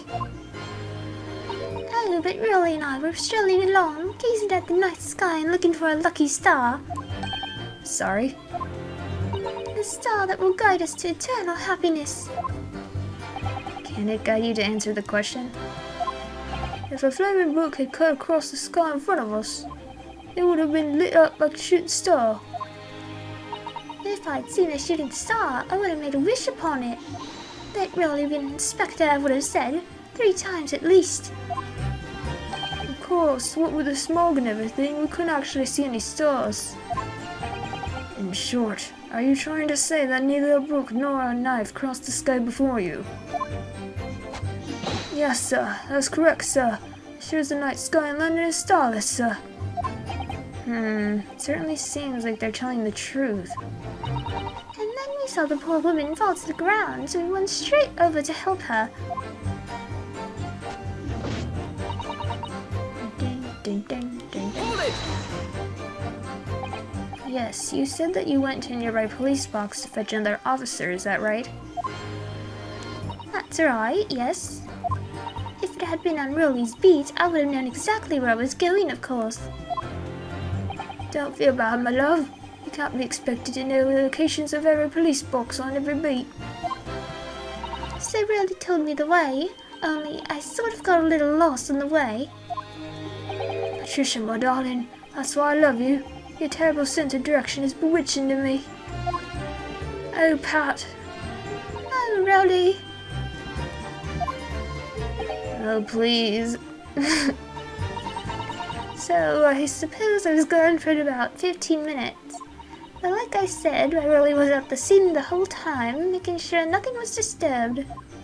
I was off duty at the time, of course, but a true boy is never really off duty, sir.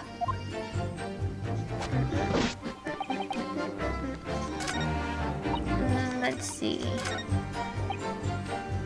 I'll press this again. By which you mean they don't open fully, is that correct? Yes, sir. They're just there to allow a bit of air through the house, you see, so they're restricted as to how much they open. And therefore, anything thrown out the window from inside the room would simply strike the pane and fall to the street directly below. For clarity, allow me to mark the map. Right there. Here is the location where objects would have fallen. Yes. Directly opposite the scene of the crime on the other side of the rather wide road. Would it have been so hard for somebody to mention this top hinge casement thing before? Well, I have another question for you, Constable. And what would that be, sir? How do you even know? Why would you have any idea what sort of windows Mr. and Mrs. Garrett house is furnished with? Oh, well, sir, that's very simple. You see, I helped with the investigation yesterday. Excuse me. Do you have something to add, Mrs. Beat? Sorry. You look, well, delighted. Is there some particular reason for that? Oh, I was just remembering, that's all. We really were so lucky. Lucky? What do you mean? Well, of course I feel terrible for the poor woman who was attacked. Don't misunderstand me, please. But we were just so lucky it didn't happen on Rolly's beat. It was so close, you see. Oh, I hadn't realized. Oh yes, that Street Briar Road, that's the boundary between Rolly's beat and the next one. Isn't that right, my love?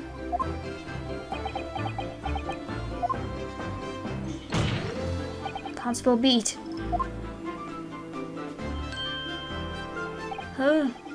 Yes, that's right. That's the reason I was helping out with interviewing the occupants of the Garrett household yesterday. That house is on my beat, you see, sir. That really was cutting it close then. Constable, I wonder if you could clarify something. If the Garrett household is on your beat, does that mean that the pavement next to it is next to it as well? Outside Mr. Garrett's house. Yes, ma'am. Pavement on that side of the road is part of my beat. I see. I was unaware of that. Just think, if the woman had been attacked just on the other side of Briar Road, we would never have been able to go for that meal to celebrate our wedding anniversary. But that's the life of Bobby after all. Extraordinary people are Bobbies, tirelessly working for the benefit of all Londoners. Do you know what I think? I think it was the good Lord's way of rewarding my Rolly for all his hard work. Don't you think so, my darling? That must be it, Pat, my love. That must be it. I think perhaps we should make sure we have that information officially on record. Leave it to me, Mr. Naruhodo. I'll take care of it immediately. Case file. Now it's my turn, I think. Can I ask you something? Please, Mr. Lawyer, sir. Oh, yes, of course. What is it? You're doubting us, aren't you? I can tell. What? I wasn't really... I mean, what's she doing? Please, just because I'm a woman, it doesn't make my testimony any less valuable. You might just see me as the wife of a policeman, but I'm a woman of my word, I am. I really don't remember ever suggesting that I doubted you. No excuses, I don't want to hear it. My voice will be heard. My lord, you'll let me speak, won't you? Yes, Mrs. Beach, I will allow you to supplement your testimony if you so desire. Sometimes the path of least resistance is the sage one. That was a very loud mutter. I heard that. That Japanese man thinks a police's wife's word counts for nothing, does he?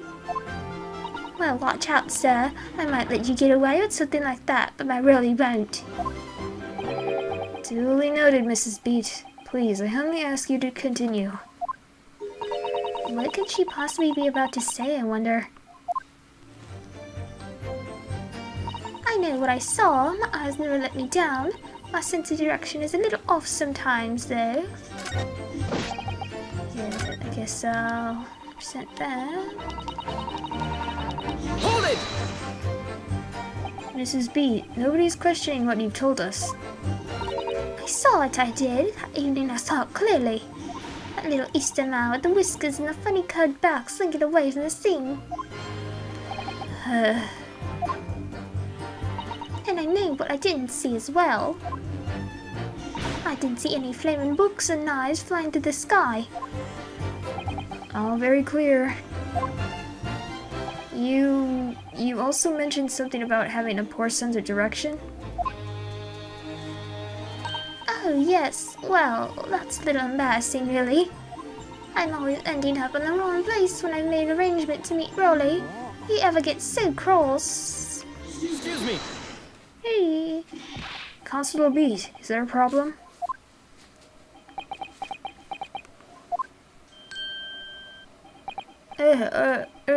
No sir, no problem sir.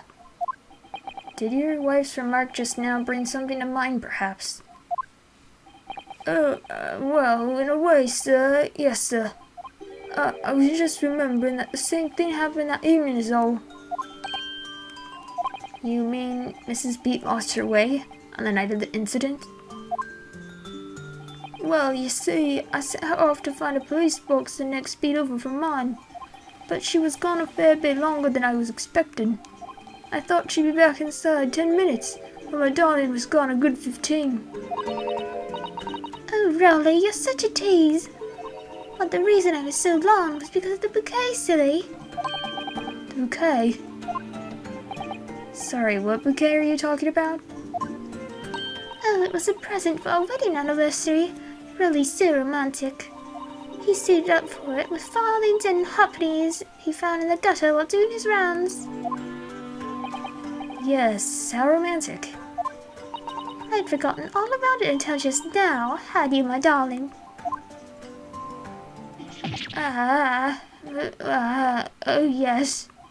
But that was just between us. No talking about it to anyone else, darling. You have to promise. Really?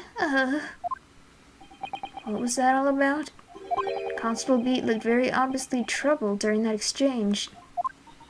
I'm afraid I can't offer any useful insight, Mr. Naruhodo. But I'm quite sure of one thing. We have to ask Mrs. Beat about the bouquet. Mrs. Beat, this bouquet you just mentioned. I'd like you to add details about it to your testimony, please. Oh, really? Yes, I'd love to.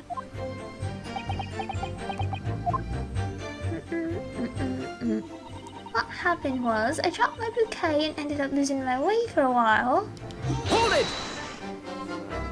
You mean you dropped the bouquet at the scene of the crime? Yes, that's right. Oh, I was so upset. When he ran over and saw it was a woman with a knife in her back. I was was so shocked. I dropped the bouquet Rolly gave me. It was in a dark spot with a street light, so it cast any light, so I didn't notice it first. And then you went to the police box to report it to the policeman whose beat it was on. Yes, and I came back to the scene together with the other constable, you see. That's when I spotted my bouquet again, but the funny thing was, when I went to pick it up, it was nowhere near the victim's body at all. In case you need reminding, Mrs. Beat, the victim is not deceased. I was all flustered for a moment before I heard a voice calling me from the other side of the road. Your husband, presumably? That's right, silly me, I'd gone over to the wrong side of the street. Although, I'm going to blame the bouquet this time. I can't think how it got there, I really can't. So the bouquet somehow moved from one side of Briar Road to the opposite. Curious indeed. Isn't it? But the worst of it is, I forgot to pick the bouquet up again when we left the scene. That beautiful rose Rolly Gay brought me, that chain from the gutter he spent so long collecting. By bouquet, do you perhaps mean this sorry, solitary rose? Oh, yes, that's it. That's the bouquet Rolly bought me for our anniversary, with all bits of change he found in the gutter. Maybe just call it a rose? Tell us, Lord Van Zieks, where did you come by this flower? According to the report by the police officer in charge of the crime scene investigation, it was found on the edge of the pavement in front of the Garrideb household. In front of the Garrideb's house?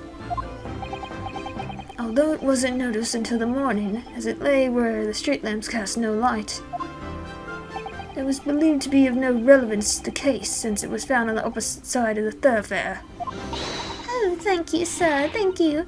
Can I have it back now, please? No, I think for good measure this rose should be added to the court record as evidence. Oh. Anniversary. Well, it's a symbol of our love. I want it back after the trial. Do you hear me? I want it back. Good grief. Rest assured that I shall do my very best not to forget, Mrs. Beat. Okay, let's take a look at this rose.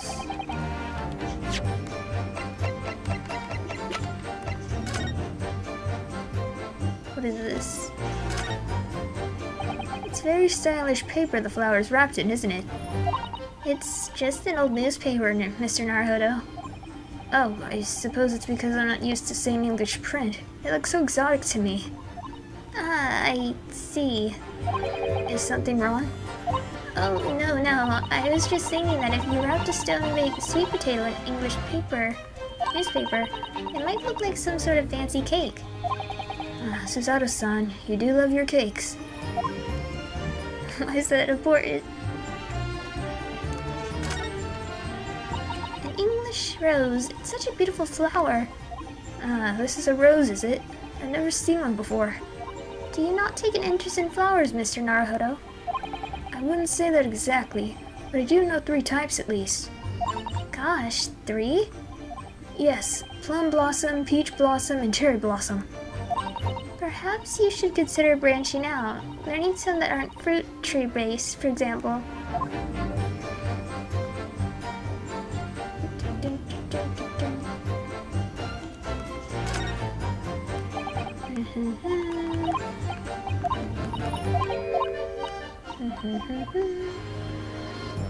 I don't... Well, this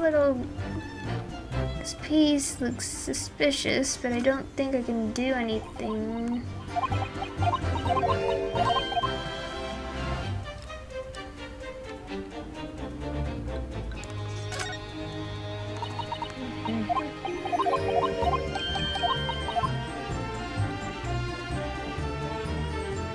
I don't think the tip of the knife is in here.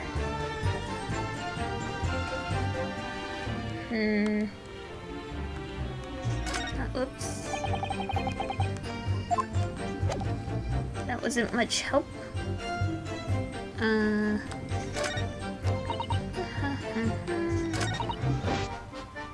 Nothing was disturbed.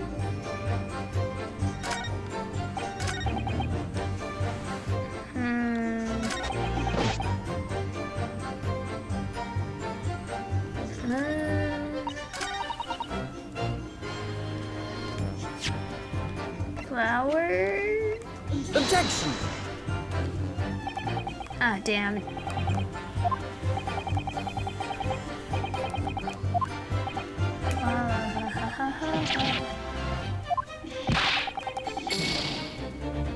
Okay, where am I?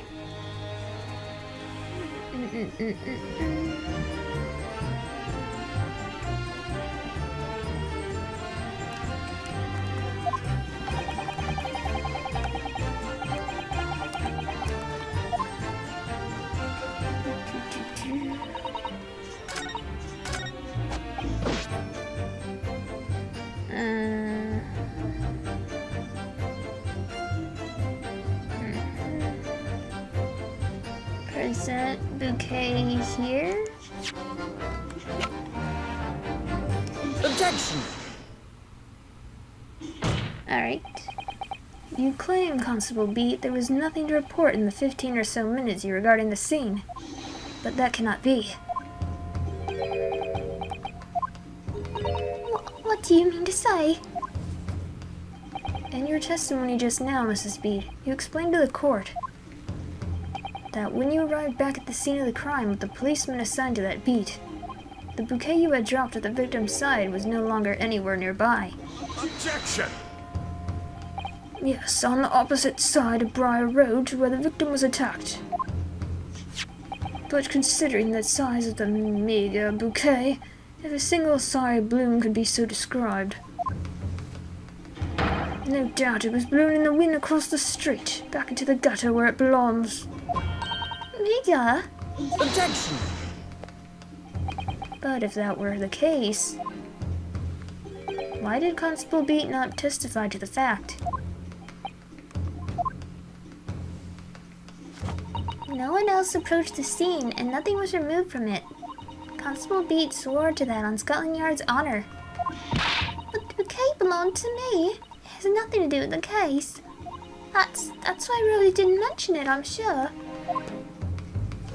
No, because sadly it's not only your bouquet we're talking about here. More than one thing in this case is mysteriously the wrong way round. What are you talking about? Think about it. Besides Mrs. Beat's bouquet, there's Mr. Garrideb's book. Mr. Garrideb's copy of The Lion's Pride, which was thrown out the window by his wife. Would have struck the pane of the casement window and landed here on the west side of the street. And yet, it was actually found here on the opposite side of the road in the victim's hand. Meanwhile, according to the testimony we've heard, Mrs. Beat's bouquet should have been dropped here at the scene of the crime on the east side of the street. But in fact, it was actually found here on the opposite side of the road in front of Mr. and Mrs. Garrideb's house. There's no logical explanation for those things, unless someone deliberately moved them.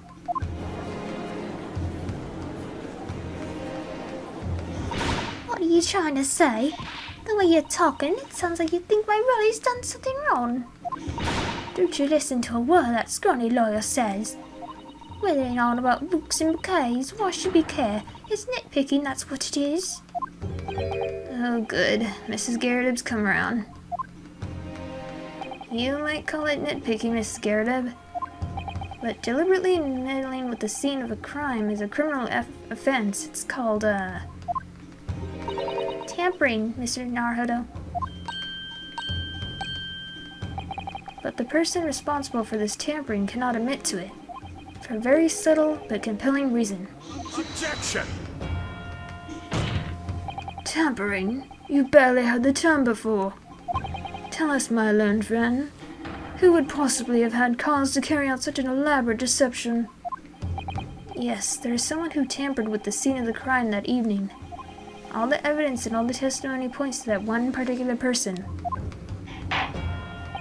Counsel, I must demand that you substantiate this conjecture. Who are you saying is responsible for tampering? Da, da, da, da, da, da. Well, Take that! obviously, there's only one person it could have been. Constable Rolly Beat, it was you. What? A policeman? A member of Scotland Yard? What nonsense! Why would I really do something like that? There's no one straighter than my husband, and Bobby works more tirelessly for the people of London. Mrs. Beat, you said in your testimony that your husband asked you to go to a nearby police box to fetch the officer on duty. The 15 minutes that you were absent from the scene is the only opportunity anyone had to tamper with it. You're making it up. It's all nonsense. It's all lies. What about the Japanese man with the whiskers? I bet it was him. He did it. Objection! If that was true, Constable Beat would have seen him do it. Oh. And forgive me for pointing it out, but when you dropped your bouquet, Mrs. Beat, it was after the defendant had fled the scene. Well. Objection! First you make accusations about the landlord and his wife, and now you incriminate a policeman as well. But your accusations lack one very important thing. You claim the crime scene was tampered with. But there is only one reason anyone would commit such a reckless crime, to hide something. That's right. He's right. But my husband and I just happened to be there, that's all. So why would we have anything to hide? It doesn't make sense. You've offered no motive for this alleged tampering. And until you do, your accusations are nothing but empty threats. Constable Beat had a very good reason for wanting to tamper with the scene of the crime. That's the key to this entire affair. Mr. Naruhodo, have you managed to solve this mystery? Counsel, you have made a very serious accusation against a London police officer. If you are mistaken, I'm sure I need not point out that your reputation as a lawyer will be irrevocably damaged. With that stark worded in mind, you will now explain to the court the motive of this alleged tampering. Yes, my lord.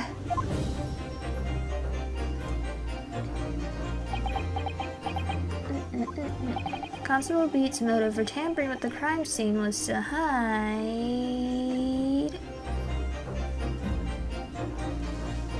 where the victim fell, I'm guessing? Yes, awesome. Where the victim fell to the ground. That's what this Bobby had to cover up at all costs. What? Where the victim fell? You mean where she was attacked? What are you talking about? We told you at the very start, didn't we? On the pavement of Briar Road, we saw it happen, remember? It was right here, as if anyone didn't already know. That's certainly what everyone has been led to believe. But in fact, that isn't where the victim was stabbed at all. What? What?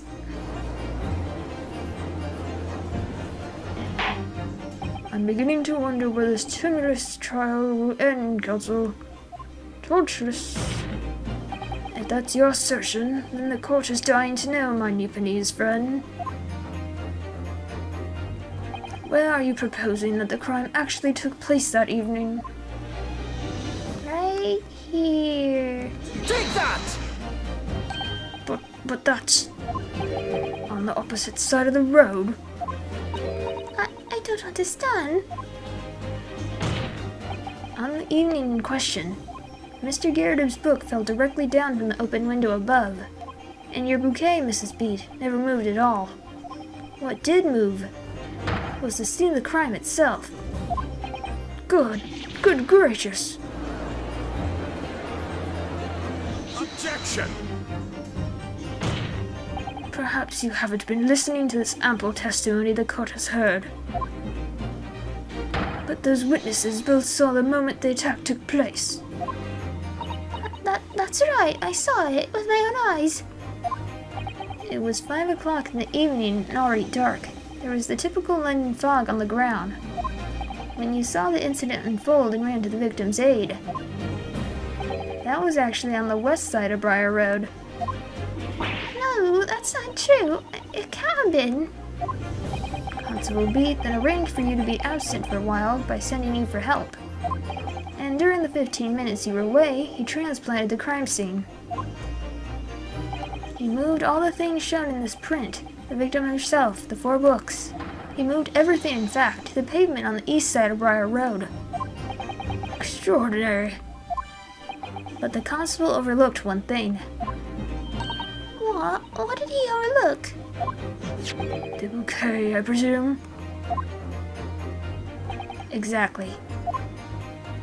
The prosecution told the court just a few minutes ago about the discovery of the rose bouquet. Lord Van Zeek said it wasn't noticed until the morning as it lay where the street lamps cast no light. Yes, it couldn't be seen in the dark, obviously. Which is why it was only the bouquet that was found in its original position on the pavement on the west side of Briar Road. And that is the defense's theory about what really happened that evening. How do you respond, Constable Rollybeat?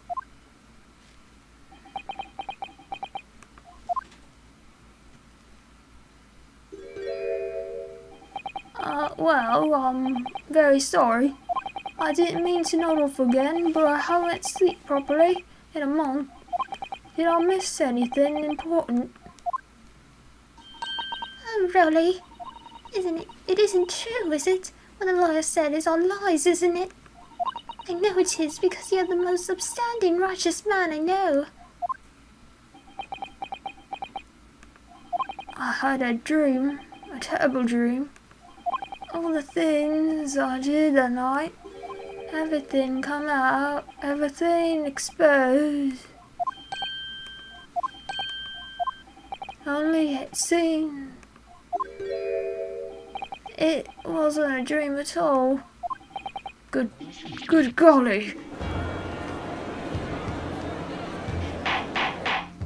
Order. What on earth is the meaning of all this? Oh, really? Why? Why would you do something like this? Moving a corpse is a criminal offense, isn't it?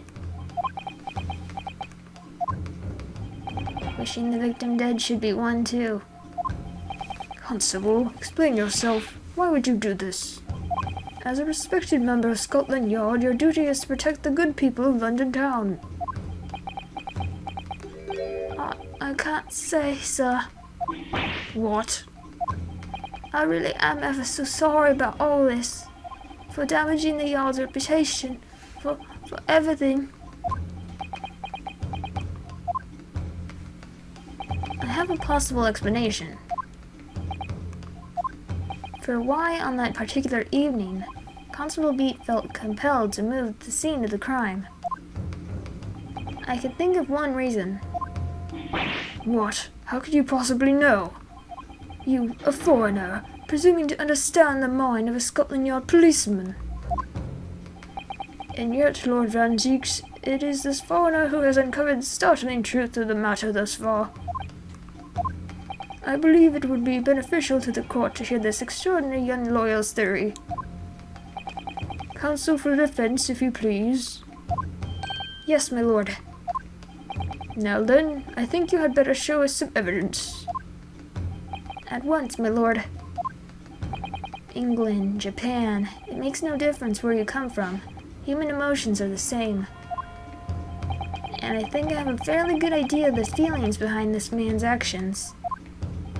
What gives away the motive for Constable Beat's unthinkable actions?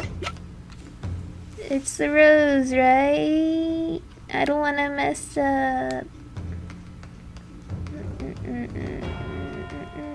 No. It's this thing.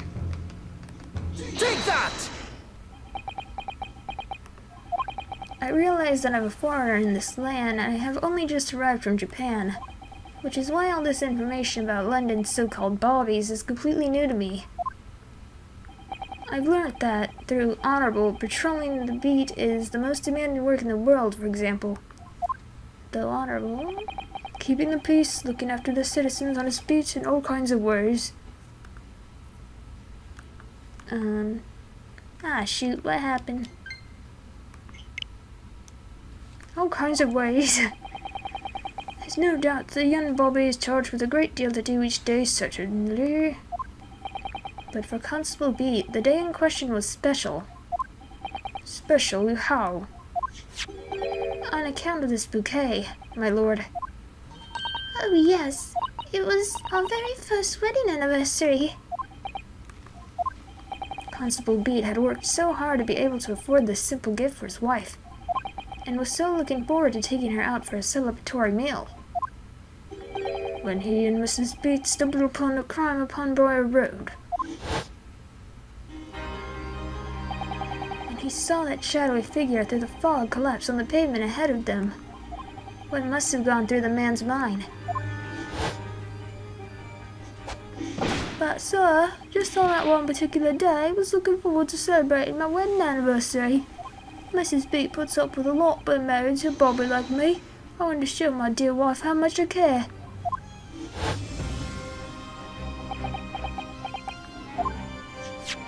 This is the warrant card that Constable Beat offered to lend to me earlier. Inside, among the rules for patrolling policemen, it says, when a crime is discovered on his beat, policemen must assist with initial investigations and help detectives. Aha! Constable Beat. Is that or is that not the reason why you moved the whole scene of the crime that day? Yes. Everything you said is alright. So that's it. It was all to do with the boundary of your beat. Oh, Exactly. To summarize, the incident actually occurred on Constable Beat's beat. Good gracious. Constable, do you realize the gravity of what you've done? It was the first time since I became a copper that I'd ever cursed God. Stay close to me, Pat. The criminal could still be looking somewhere. As we ran over to the scene, I had every intention of doing my duty as a police officer. We've got to report this to the station as quickly as possible. But then it dawned on me. I realized where we were, where the victim was lying, and what that meant for me.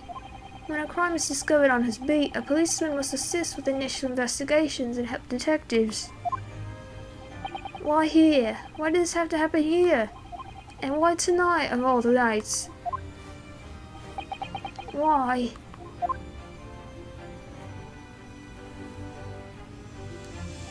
It's a copper's job to guard the scene of the crime, sir. I told Pat she'd have to go to the nearest police box and fetch whoever was on duty there. It was then, when I opened my mouth to speak, it just came out. I couldn't believe the words that were coming out of my own mouth. This is the next beat to mine, Pat. So you have to go to the police box that covers it. Turn right along Mersham Street and then...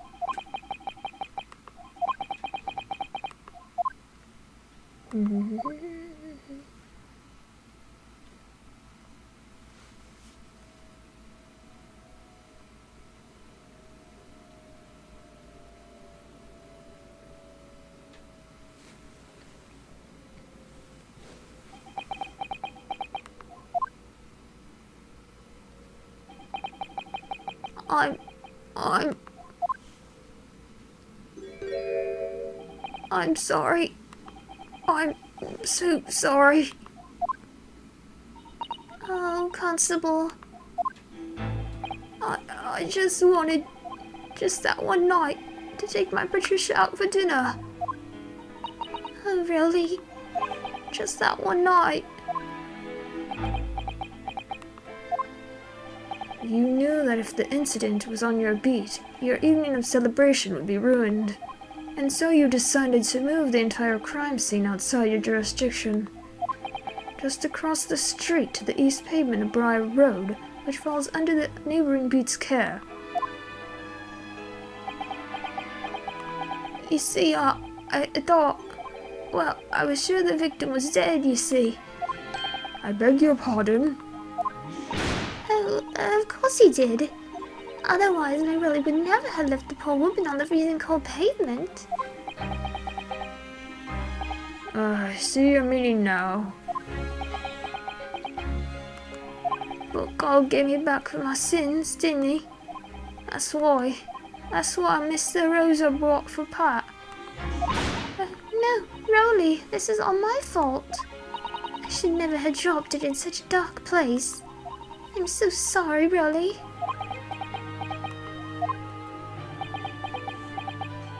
And can you tell us, Constable, how many books did you move from one side of the road to the other in total? 4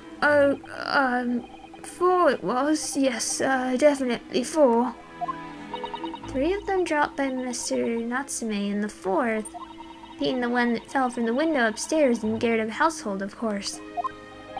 But what made you place that book in the victim's hand? When all the others were scattered haphazardly around, I mean. Well, sir, that's because that's how I found it. How you found it? What do you mean? When we first ran over to the scene, the victim was already holding the book. So when I moved everything, I made sure it was still in her hand. You're sure it was this book, The Lion's Pride, that the victim was holding? Oh yes, sir, no doubt about it, sir. Interesting.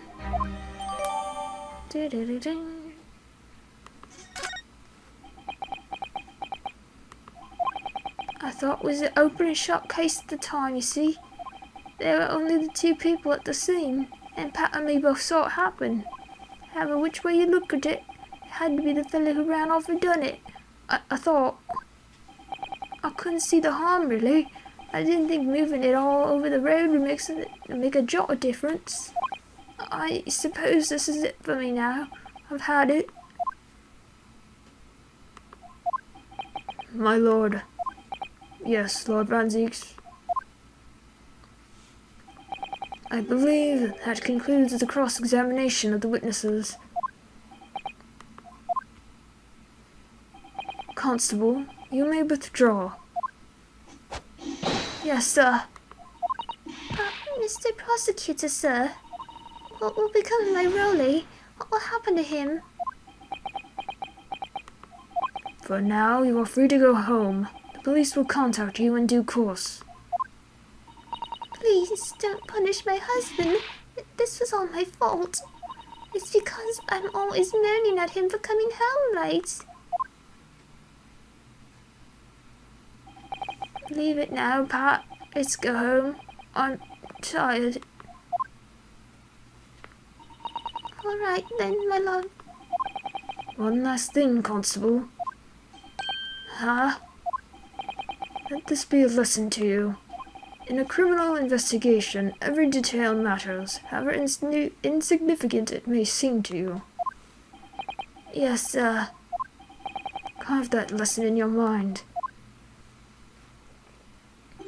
And never again make the mistake of tampering with the scene of a crime. Never again, sir. You mean to say? Leave now. This trial is not yet over. Sir.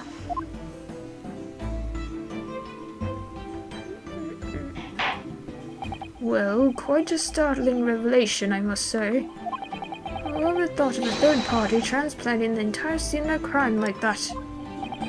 Indeed, my lord. Nevertheless, there are some immutable facts here, principally that the accused, Mr. Soseki Natsume, is the only person who could possibly have committed this crime. Objection! No, I disagree. Now that we know the true scene of the incident, there is someone else. Another person who could be responsible for the knife in the victim's back. Forgive me for being presumptuous, but I believe the prosecution is probably well aware of this possibility already. Lord Van Zieks, is this true? Very well. Name the person if you will, and if further investigation is warranted. The prosecution has no objection to the trial continuing. You will name this other person who could have perpetrated the crime. Take that! The defense would once again like to request the cross-examination of a new witness, my lord. Once again, My assistant made the same request earlier. In order to finally reveal the truth about this case, it's imperative that we cross-examine juror number 4, Mrs. Joan Girdib. Me? Me?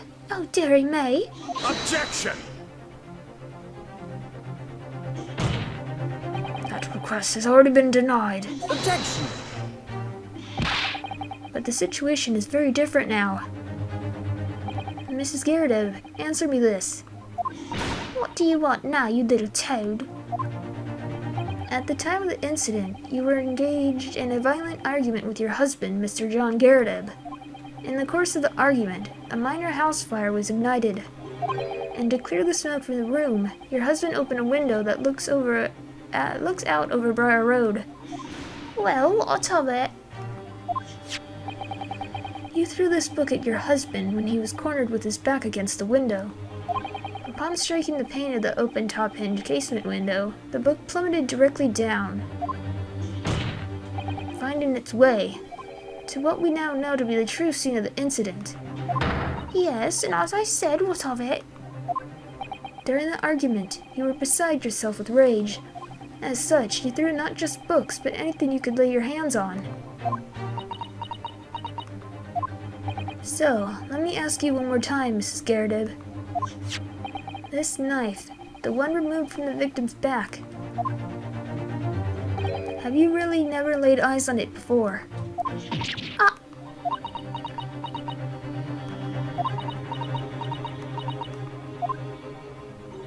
I don't recall it.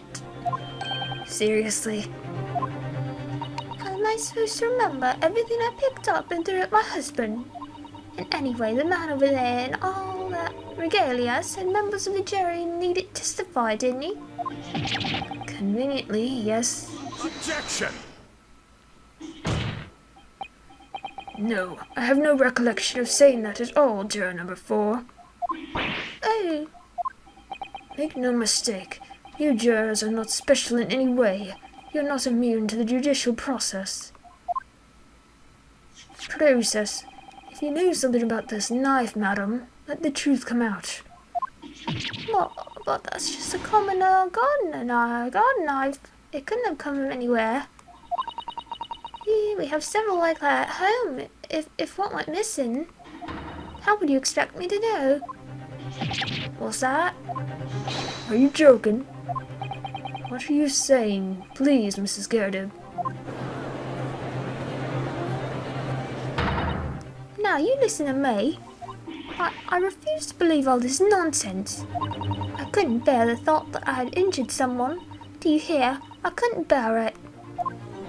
Oh, that poor woman. So yes, I want evidence. I want to see hard evidence if you're going to insist on this being my fault. You're going to have to prove to me that I threw the knife if that's what you think. Come along now, chop chop. Do your worst. Well, Mr. Naruhodo, if I had evidence like that, believe me, I would have thrown it at her already. Then take the stand, juror. Oh, The prosecution does not object to the defense's request to cross-examine this woman. Thank you, Lord Van Zieks. I'm going to have to testify. Juror number 4, as I'm sure you will appreciate, having observed it with your own eyes today, witness testimony can lead to the most extraordinary truths being unearthed. truths of which the witnesses themselves may not even have been aware. Oh, dearie me. So I demand your full and unadulterated testimony, Mrs. Garrett, and mark my words, in this court of law today, we shall extract the truth. Do you concur, counsels? Certainly, my lord. Oh, that's what I'm hoping for, my lord.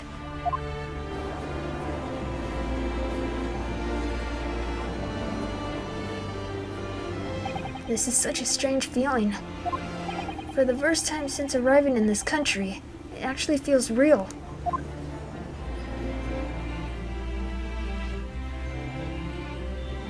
I'm here, in the Old Bailey, and I'm a lawyer.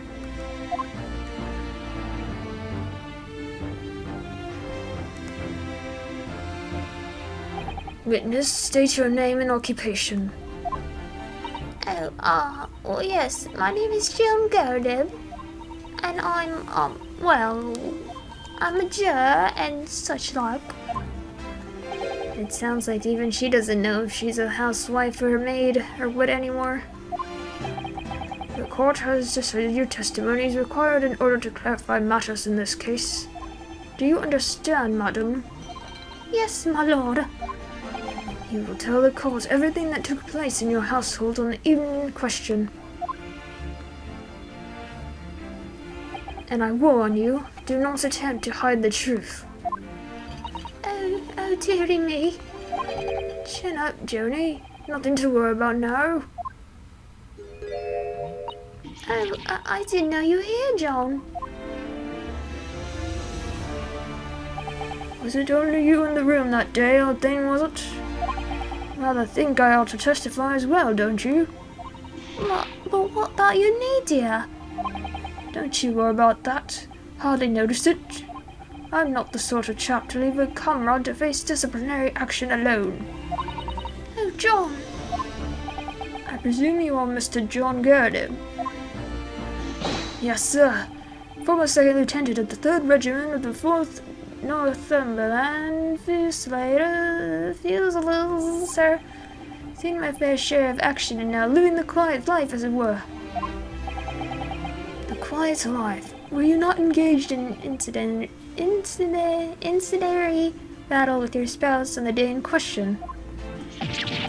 Well, yes, quite. I believe this may represent at first the proud history of the British court. Calling a juror to the witness stand is unprecedented. However, the court will hear your testimony now, juror number 4, and that of your husband. You will recount clearly and concisely the events in your home at the time of the incident in question. Sir, at once.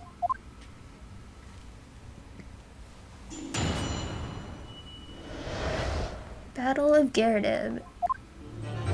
Yes, on the day you're referring to, the wife and I did have a bit of a skirmish. Can't recall the reason now.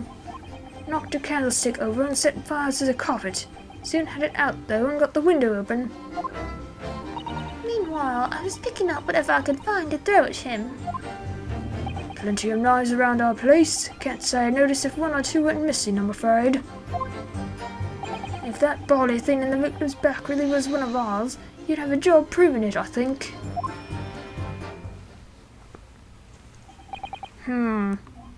It sounds as though it was quite the battlefield in your household that evening. Although an entirely one-sided assault, it seems. The enemy caught us on the hop, sir. Had no choice but to dig in and take defensive measures.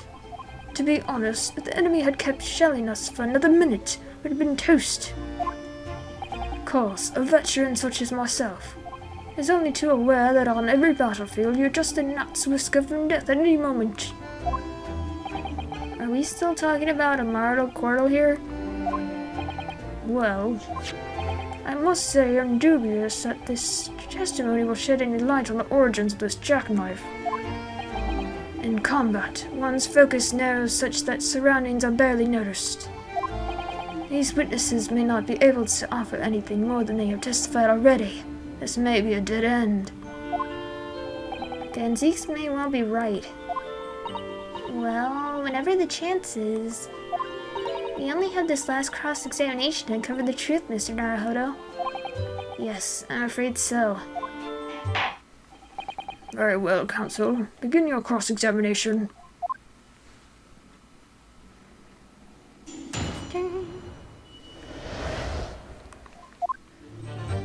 Yes, on the day you're referring to.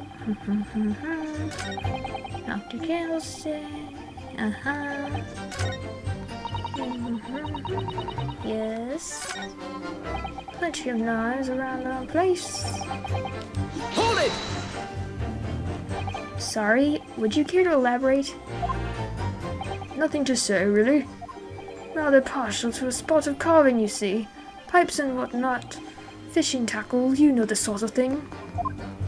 It's a passion we both share. I like to carve little wooden trinkets too, and then there's my leather work. Sorry to say, we're always losing knives around the place. We have dozens of the things.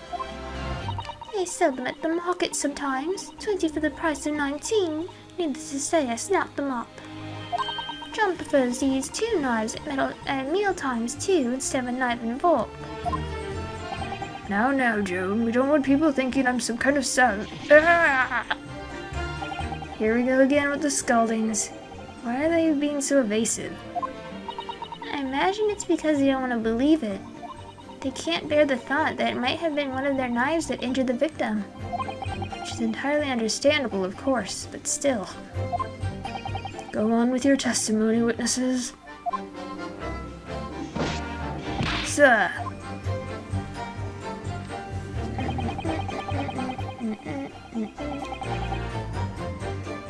Do I... Hold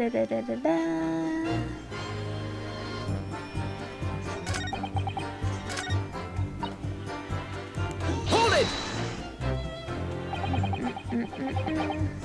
Even though the room was on fire. As far as I was concerned at the time, it was more important to extinguish my anger than the flames. When a woman wants to throw, she must throw. That is most certainly not true of the societal takedown, Mr. Naruhodo. How did she know I was thinking that? So, please cast your mind back and try to remember. Was a knife among the items that you threw at your husband that day? In all honesty, I don't recall. But I feel I must point out that I'm no monster. Let me see, some bread, a cabbage, garlic, a towel, and a sponge, a napkin. Excuse me. Do you have something to add, sir?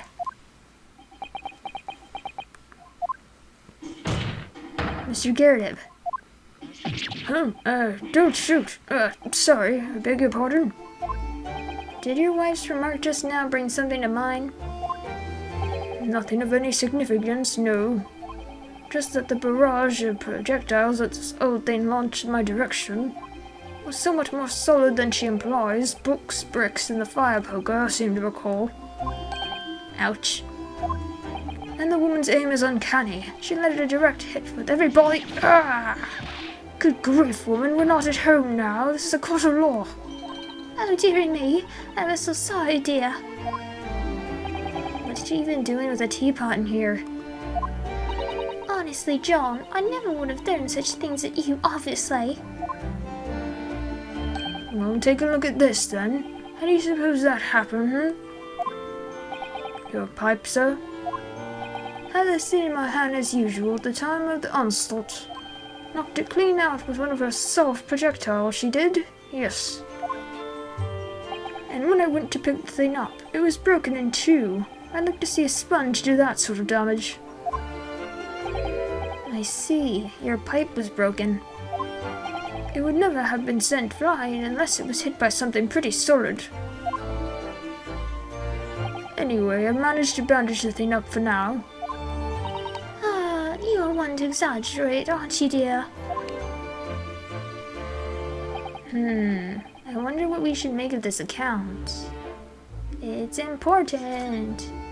Everything is important. The defense believes Mr. Garrett's remarks just now to be of great significance. Objection! This war veteran's words only tell us one thing. Betray a fiery wife, and pipes, as well as hearts, may be broken. Sentimental wisdom, perhaps, but hardly worthy of adding to the formal testimony. Indeed, common sense, one might say. Might one? In that case, would you at least permit us to examine the pipe, sir? Well, I don't see why not. Oh dearie me, there you go again, trying to ingratiate yourself with a young lady. Very well, the court will accept the gentleman's pipe as evidence. I hope I didn't speak out of turn, Mr. Naruhodo. I was just feeling rather disappointed for you that your request was turned down.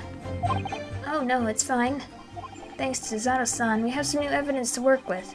We should examine it carefully.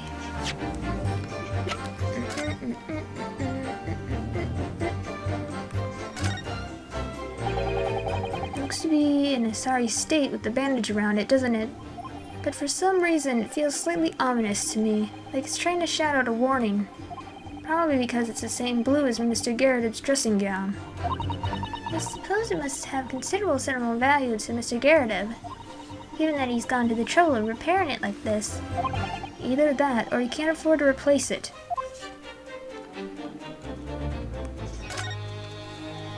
There's a small nick out of the bowl here. Look, it appears to have been made relatively recently. And see how there are little scrapes and dents all over it? It's clearly a well-loved pipe. Yes, you're right. It seems to me recently that being well-loved goes hand in hand with getting some battle scars. This particular nick is catching my eye, though. It's clearly new.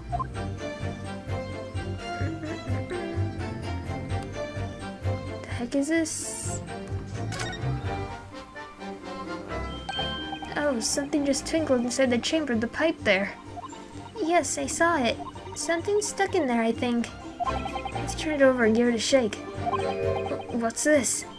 It's a tiny fragment of metal. It looks like the tip of a blade or something. The tip of a blade? Surely it couldn't be.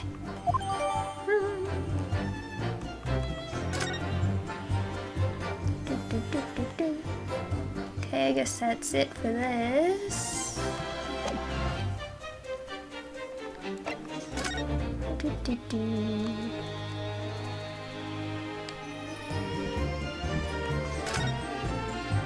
This is a tiny piece of metal we found in the chamber of Mr. Garrett's pipe. It looks like the tip of a blade. Nothing wrong. Don't really know. There's just something niggling me, but I can't quite put my finger on it. Perhaps in that case, it would be wise to examine some of the other pieces of evidence again. Dun, dun, dun, dun, dun.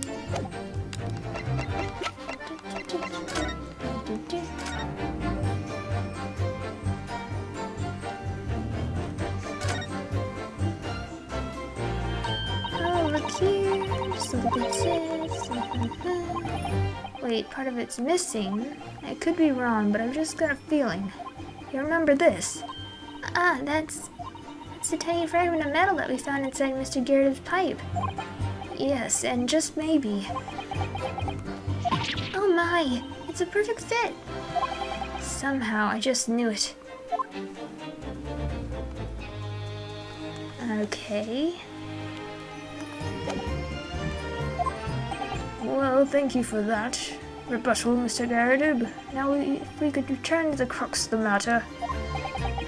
What can you tell the court about the knife used to attack the victim? Nice.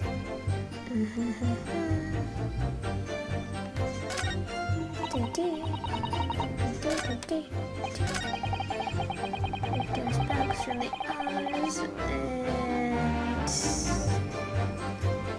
we present this piece. Objection!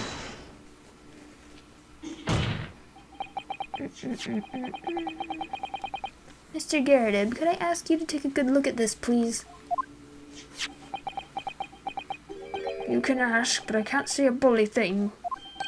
You can't?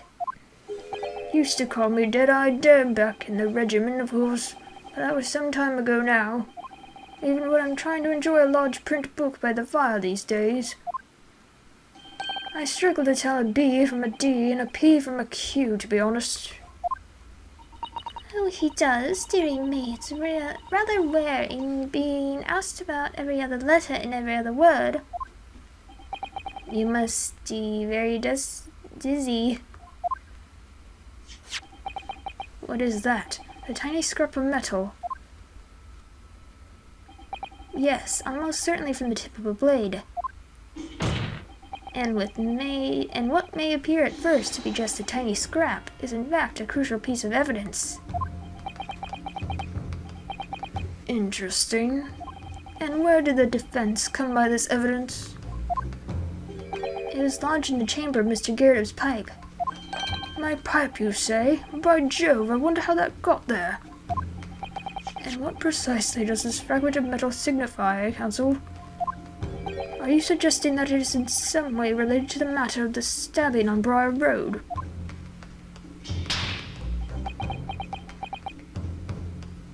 I am. What? When put together with another piece of evidence already in the court record, I believe this tiny fragment of metal will unravel the whole truth of this case, my lord.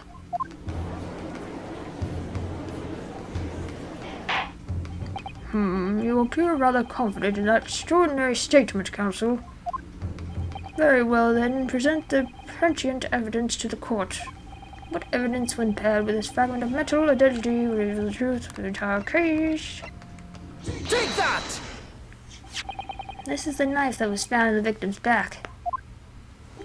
If you look closely, you'll see that there's a small piece at the tip of the blade that's missing.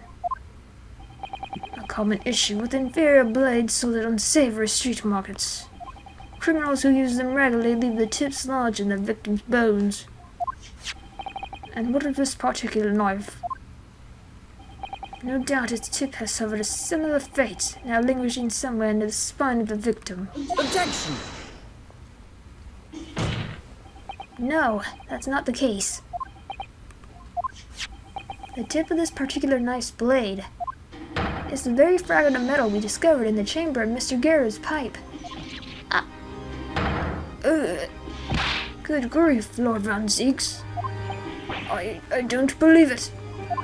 The knife from the crime scene and this fragment of metal are a perfect match. Good golly gosh. Order. Is this some sort of Eastern sorcery? This is no magic, my lord. This is a miracle. A miracle? So Van Zieks has figured it out, has he? Counsel, explain this extraordinary coincidence at once. Yes, my lord. The crucial point we have to ask ourselves here is when did the fragment of metal find its way inside Mr. Garrett's pipe? Something that was clarified for us in the most recent witness testimony. Had they seen my hand as usual at the time of the onslaught? Knocked it clean out with one of her soft projectiles, she did, yes. It would never have been sent flying unless it was hit by something pretty solid. Oh, dearie me! During the argument between these two that occurred just as the victim was on the pavement below, Mrs. Garrett had flung this knife at her husband. However, the knife missed Mr. Garrett, instead striking the pipe in his hand at the time. Which caused the tip to break off, of course. Good lord! Yes, and that is when the tiny tip of the blade found its way inside Mr. Garrett's pipe. The chances of that are 1,000,000 to 1. And yet there's no other credible explanation for how the tip of the blade ended up in your pipe. Then, after losing its tip, the knife ricocheted off the pipe and flew out of the open window. In short, this knife, which fell from the window of the Garrett's house, is the very same knife that struck the victim in the middle of the back on the of the middle, in the middle of the back of, why does this keep happening? Stop it. The very same knife that struck the victim in the middle of the back of the middle of the back on the street below. Oh gosh, oh dear, oh no! Objection!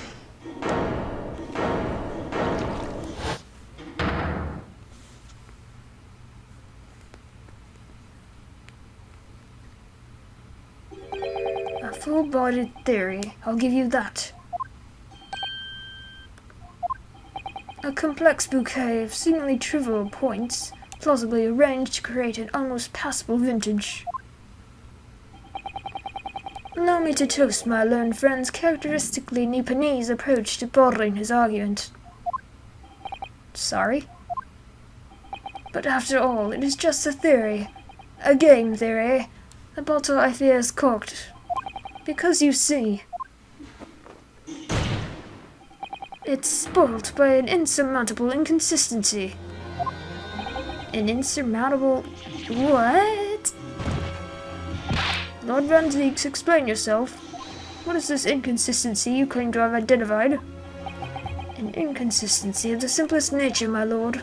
The victim was found with a knife planted in the middle of her back. Yes, in her... That's right, you silly little man. Now, Joan, old thing, what are you getting so excited about? Let us consider the basic facts of the case once more. The victim was walking along the pavement before being stabbed in the back and falling to the ground. If the knife that struck her had fallen from above, there's no possible way it could have planted itself into the victim's back. Good.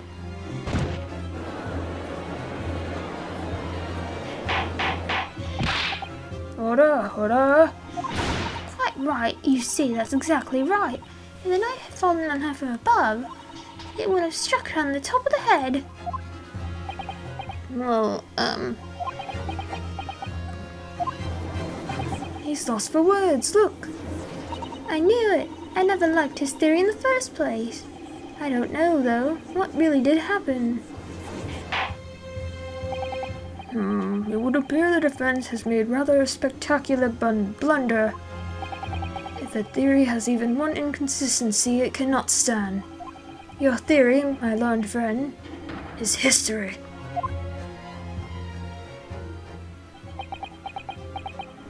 We were so close.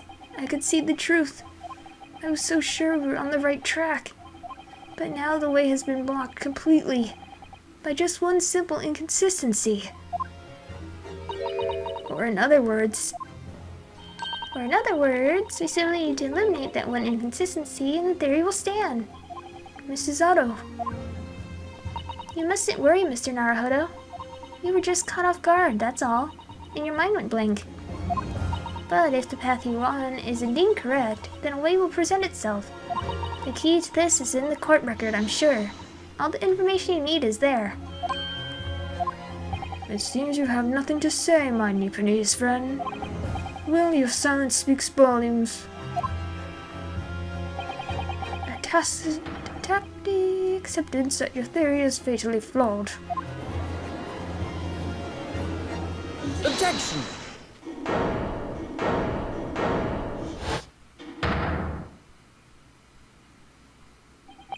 this inconsistency doesn't mean I was on the wrong track. It means that I need to sharpen my mind and dig deeper for the truth. It's a test.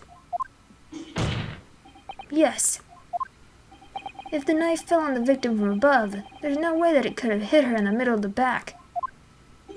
Under normal circumstances, that is.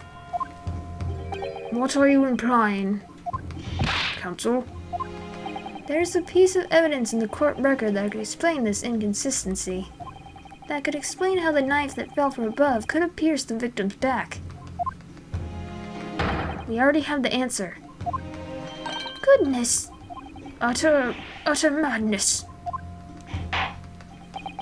Surely this must be the last time. Counsel, present the evidence in which you speak.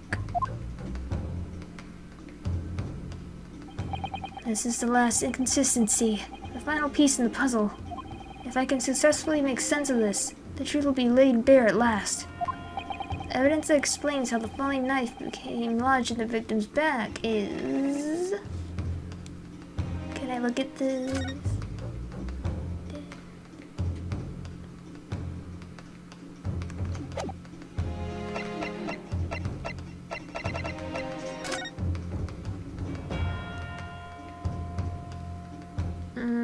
Because this hit her.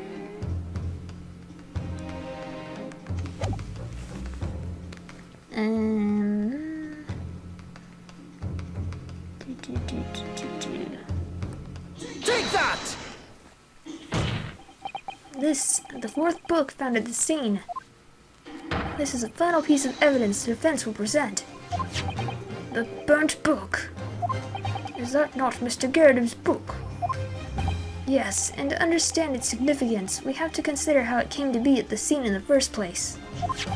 The photographic print clearly shows the book in question, and the victim holding it in her hand.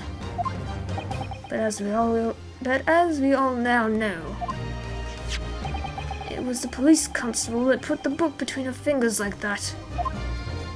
Quite so, as part of his wholesale transplanting of the crime scene to the opposite side of the road. That's true, however. As part of his testimony, Constable Beat made an extremely enlightening statement on that point. But, what made you place that book in the victim's hand? Oh, well, sir, that's because that's how I found it. When we first ran over to the scene, the victim was already holding the book. So, when I moved everything, I made sure it was still in her hand. In other words, the victim had already picked the book up of her own volition. And clearly, that must have been before she suffered the knife wound. Well, I should say so. After being attacked with a knife, I don't imagine she'd have been doing much of anything. So the question becomes, why did the victim have that book in her hand? By jingo! I think I'm beginning to see what may have happened now. Oh, dearie me.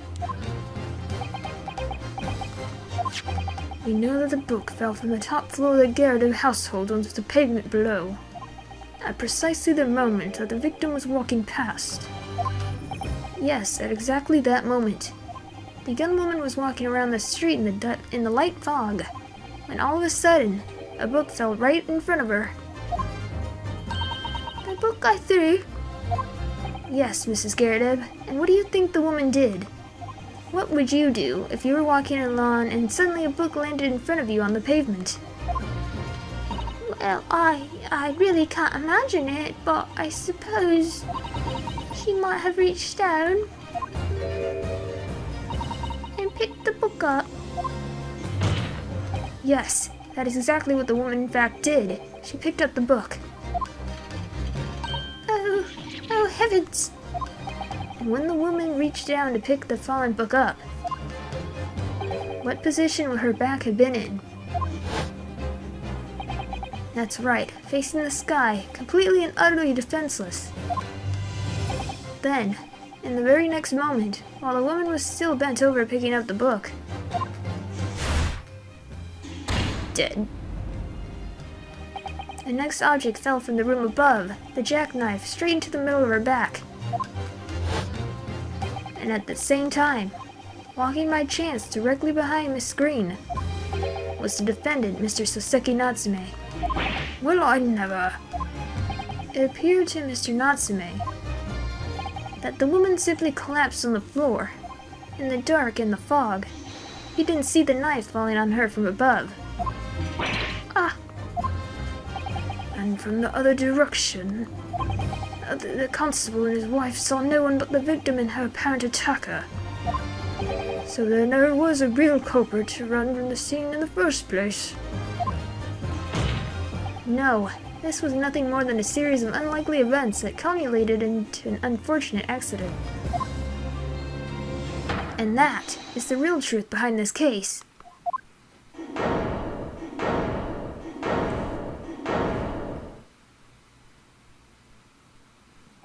Well, Mr. and Mrs. Gerdeb?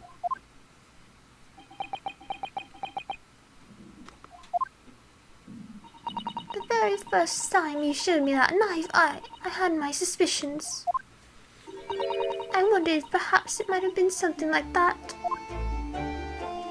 There, Osbine. Poor Mrs. Gerdeb.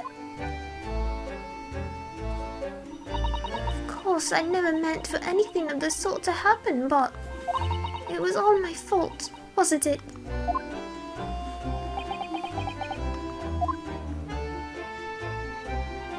I take full responsibility.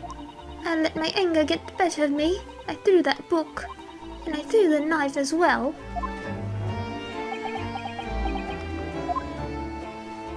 John, dear. It's all right, I know. I'm ever so sorry. Truly. I'm so sorry. Dead.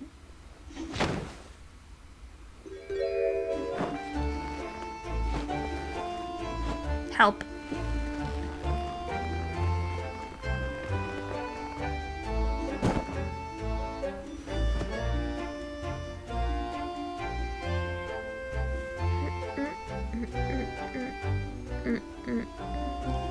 Lord Van Zeeks, what news of Mrs. Gerdeb? She's been taken to the infirmary. It would appear that today's events have left her in a especially flustered state. However, I believe she will recover in due course. There's no cause for concern. Yes, unbeknownst to themselves, they caused what could easily have been a terrible tragedy. They shall have to prepare themselves for the consequences of their actions. There is some good news, however, my lord. I have just had word from the hospital where the victim's being treated. Her condition is improving steadily, and the doctor believes she will regain consciousness soon.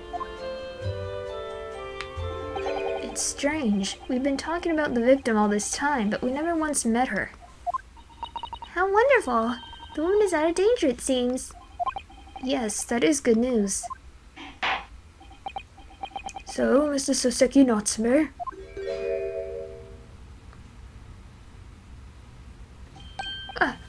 Yes. On behalf of my fellow countrymen, I would like to take this opportunity to beg your pardon, sir.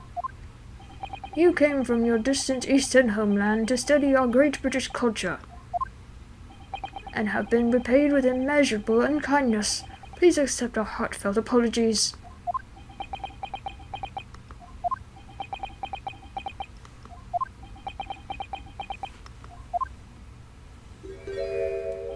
No, it is me who should be begging your pardon. Oh no, Mr. Natsume. That evening, when the young woman just collapsed on the pavement before my eyes, I jumped to the wrong conclusion again in my confusion. What conclusion, sir? I was sure that the woman was dead. Yes, Constable Beats did the same thing, didn't he? He thought she'd been killed too. I suppose she must have looked completely lifeless.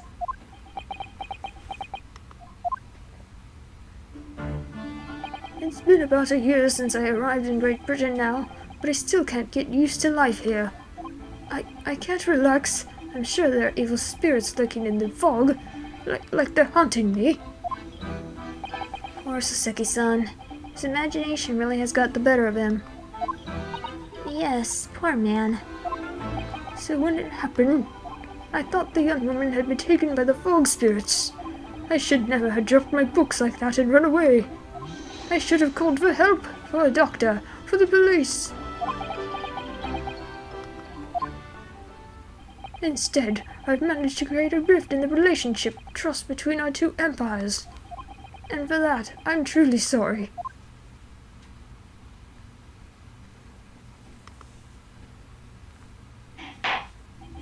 One could indeed say that some sort of mischievous spirit has been at work here, I think. One that created a train of unfortunate mishaps. We were befooled with this spirit and led to false conclusions.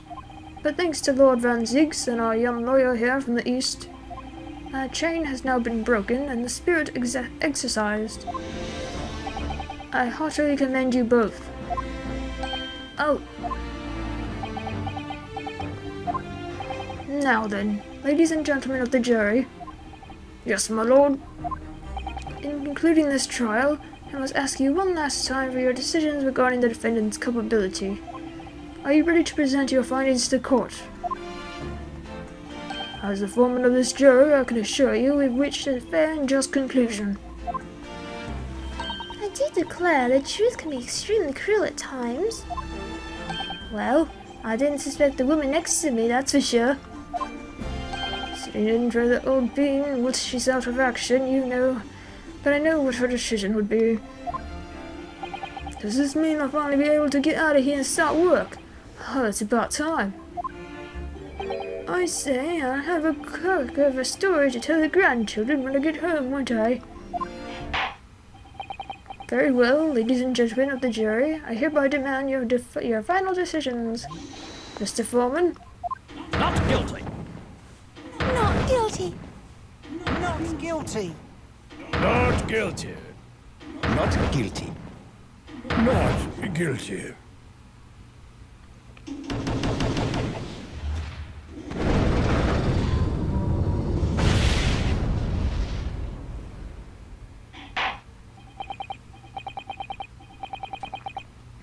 Very well, Mr. Soseki Natsume, I hereby pronounce you Not guilty.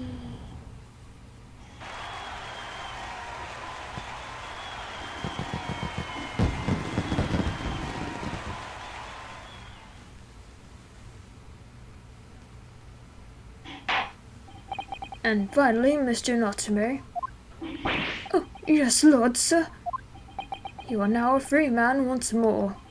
It is my hope that you will continue to further your education in British culture.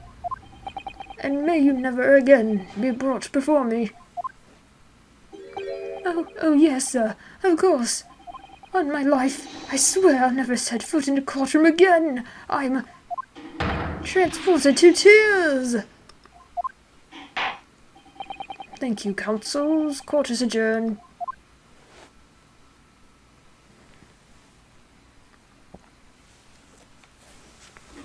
20th February, 3:17 p.m. Old Bailey, defendant's antechamber. Oh, look 'em. Wait, you mean me? Of course. Is there another locum here? Is there even one? Compared to the original locum student, Mr. Naruhodo Esquire, your name has become rather short, hasn't it? What's wrong with using my actual name? Oh, at last! At last, I'm free! Joyful, joyous, jubilant, jubilation! Heady, hearty happiness, hurrah!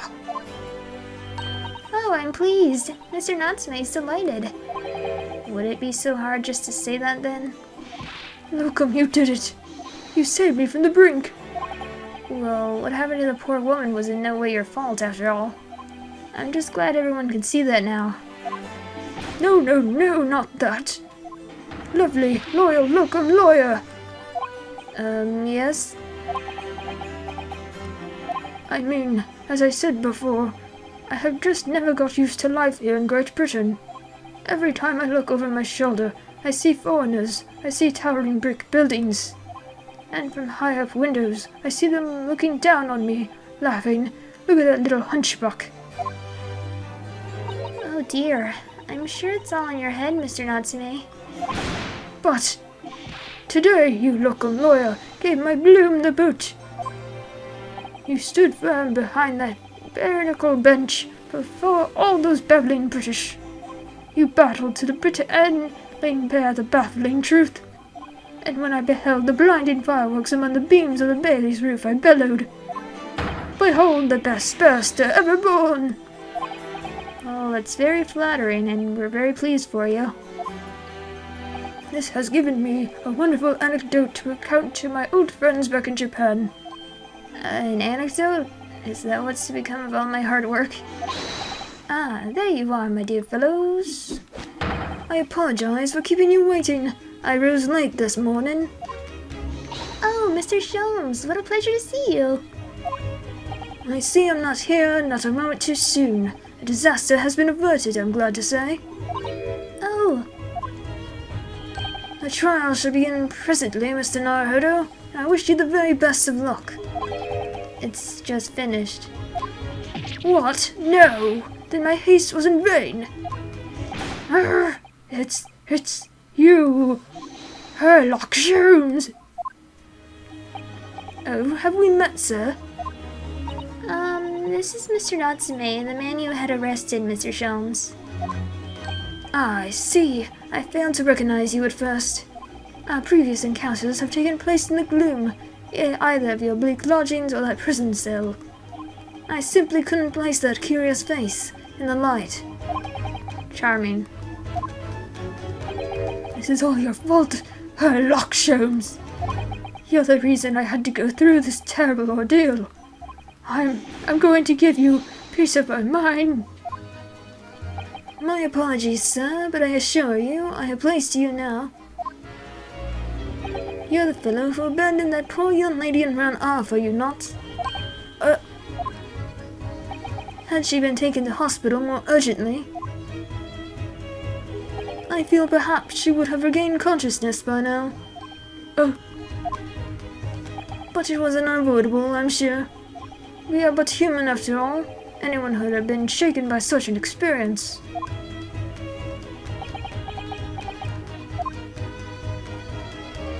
I do feel very badly about how I behaved. Well, never mind. Now then, what was it that you wanted to say to me, sir? Nothing.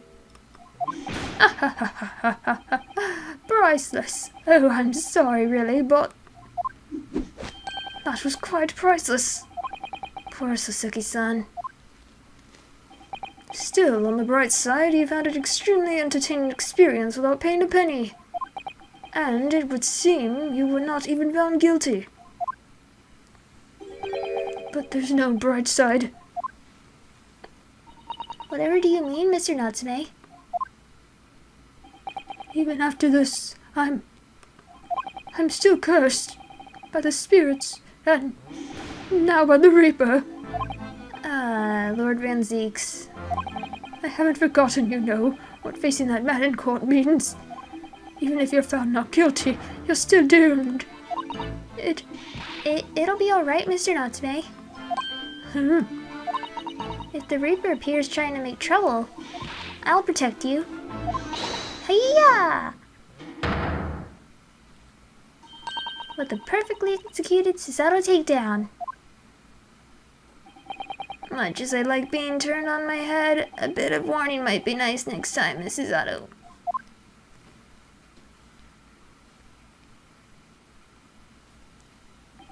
So, Mr. Natsume, what do you intend to do now? You mentioned something about recounting your experience to your friends back in Japan.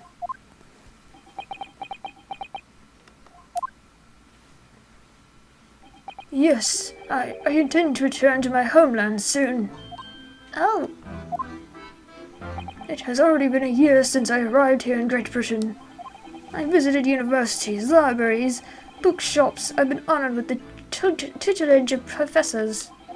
I've learned so much about the wealth of literature here, and in the city it has shaped. And I've come to realize that it is my calling to sail home and tell my fellow countrymen about it. That's very touching, Mr. Natsume. Or, in perhaps less veiled terms, you wish to withdraw halfway around the world, to escape the terror of the Reaper's curse. That's not it at all. The more I learn of literature, the more the strange feeling claws at my insides. I feel compelled to return to my roots and attempt to pen a work of my own. Oh, I see. A work of literature by Soseki-san. Could be an interesting read. And what about Miss Susato and yourself, Mr. Naruhodo? Sorry, what about us? Will you return to Japan alongside your mustached compatriot? Why would we? A week has not yet passed since we arrived in London. And only now does it feel as though we finally found our feet. And you are accommodated in a hotel at present, are you not? That's right, but we need to find lodgings before it bankrupts us. I've calculated we can only afford another 10 nights before our entire budget is exhausted. Well then, you could take my lodgings. Oh, the windowless room? But what it lacks in windows, it more than makes up for with a floor, a ceiling, and walls. Great. And of course, I'd be happy to leave behind the cursed evil spirit. Oh my, an evil spirit? Oh yes, it tries to suffocate you while you sleep. It's an infallible wake-up call. We'll think about it, if that's alright. Perhaps I can offer a more welcome alternative. Would you consider taking lodgings with me? Really? Well, a vacancy has conveniently presented itself. Though it is up in the attic, I might add. Are you sure it isn't just a storage loft? I spoke with the landlady this very morning on the matter of price, and Iris is cleaning the room as we speak. You must come at once. I presume you have no luggage to speak of? Oh, this is simply wonderful! What an honor to be invited to take lodgings in the great detective's office, Sadek! I'm too overcome for words. So, suggesting we look elsewhere is out then. Then it's settled. Iris will prepare a welcome dinner this evening. And you must come too, Mr. Natsume, I insist. I don't know what to say, but thank you, and yes. Wonderful! Then I'll go and complete the paperwork for your formal release, Mr. Natsume. It shan't take long. Somebody's happy. Look, I knew that you wouldn't let me down. I'm truly delighted to have met you here in London. Likewise, Mr. Natsume. It's been a privilege meeting you too. It's a shame that we're gonna have to say goodbye so soon. Well, I've come to realize that I belong in Japan. But Locum, we'll meet again one day. Yes, I'm sure.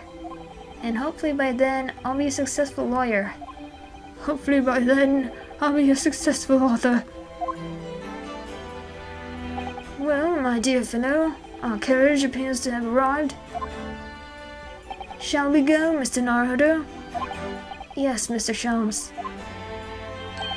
I've little doubt Mr. Natsume will be released in time for dinner this evening. And so, with Soseki-san's innocence successfully established, we rode with Mr. Sholmes to what was to become our new home, 221B Baker Street.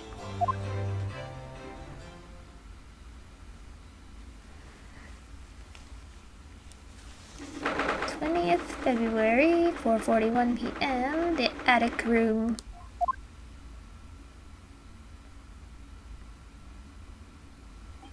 So this is to be our new office, yes. Our office? I really like the sound of that. Me too. It's simply wonderful, isn't it?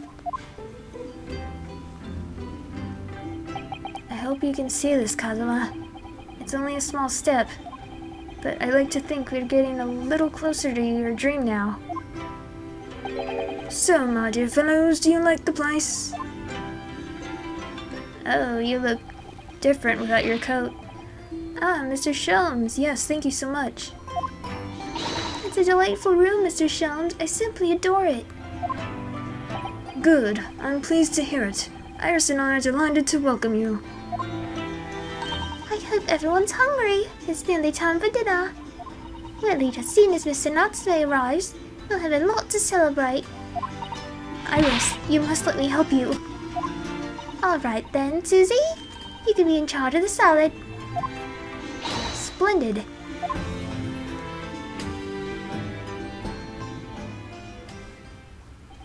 So, Mr. Naruhodo, how does it feel to have your own office in the capital? It's very exciting, actually. I can't help wondering what adventures await us. Those were precisely my sentiments when I first established my office at these premises. Until I discovered the dark truth about the city of London, that is. Sorry? London is a glorious place, full of wonder, opportunity, prosperity, and mirth, with the brightest of lights. Cast the darkest of shadows. Shadows? What do you mean? Well, I believe you're well aware of the murkiness that lies beyond London's facade already. So, once again, Mr. Naruhodo,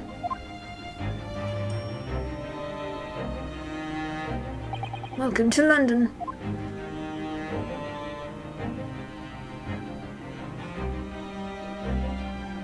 Of course, at the time, I had no idea of the significance of those words Mr. Sholmes so casually spoke. But it wasn't long before my turn came to lift the facade and see the true depth of the murk that lay behind it.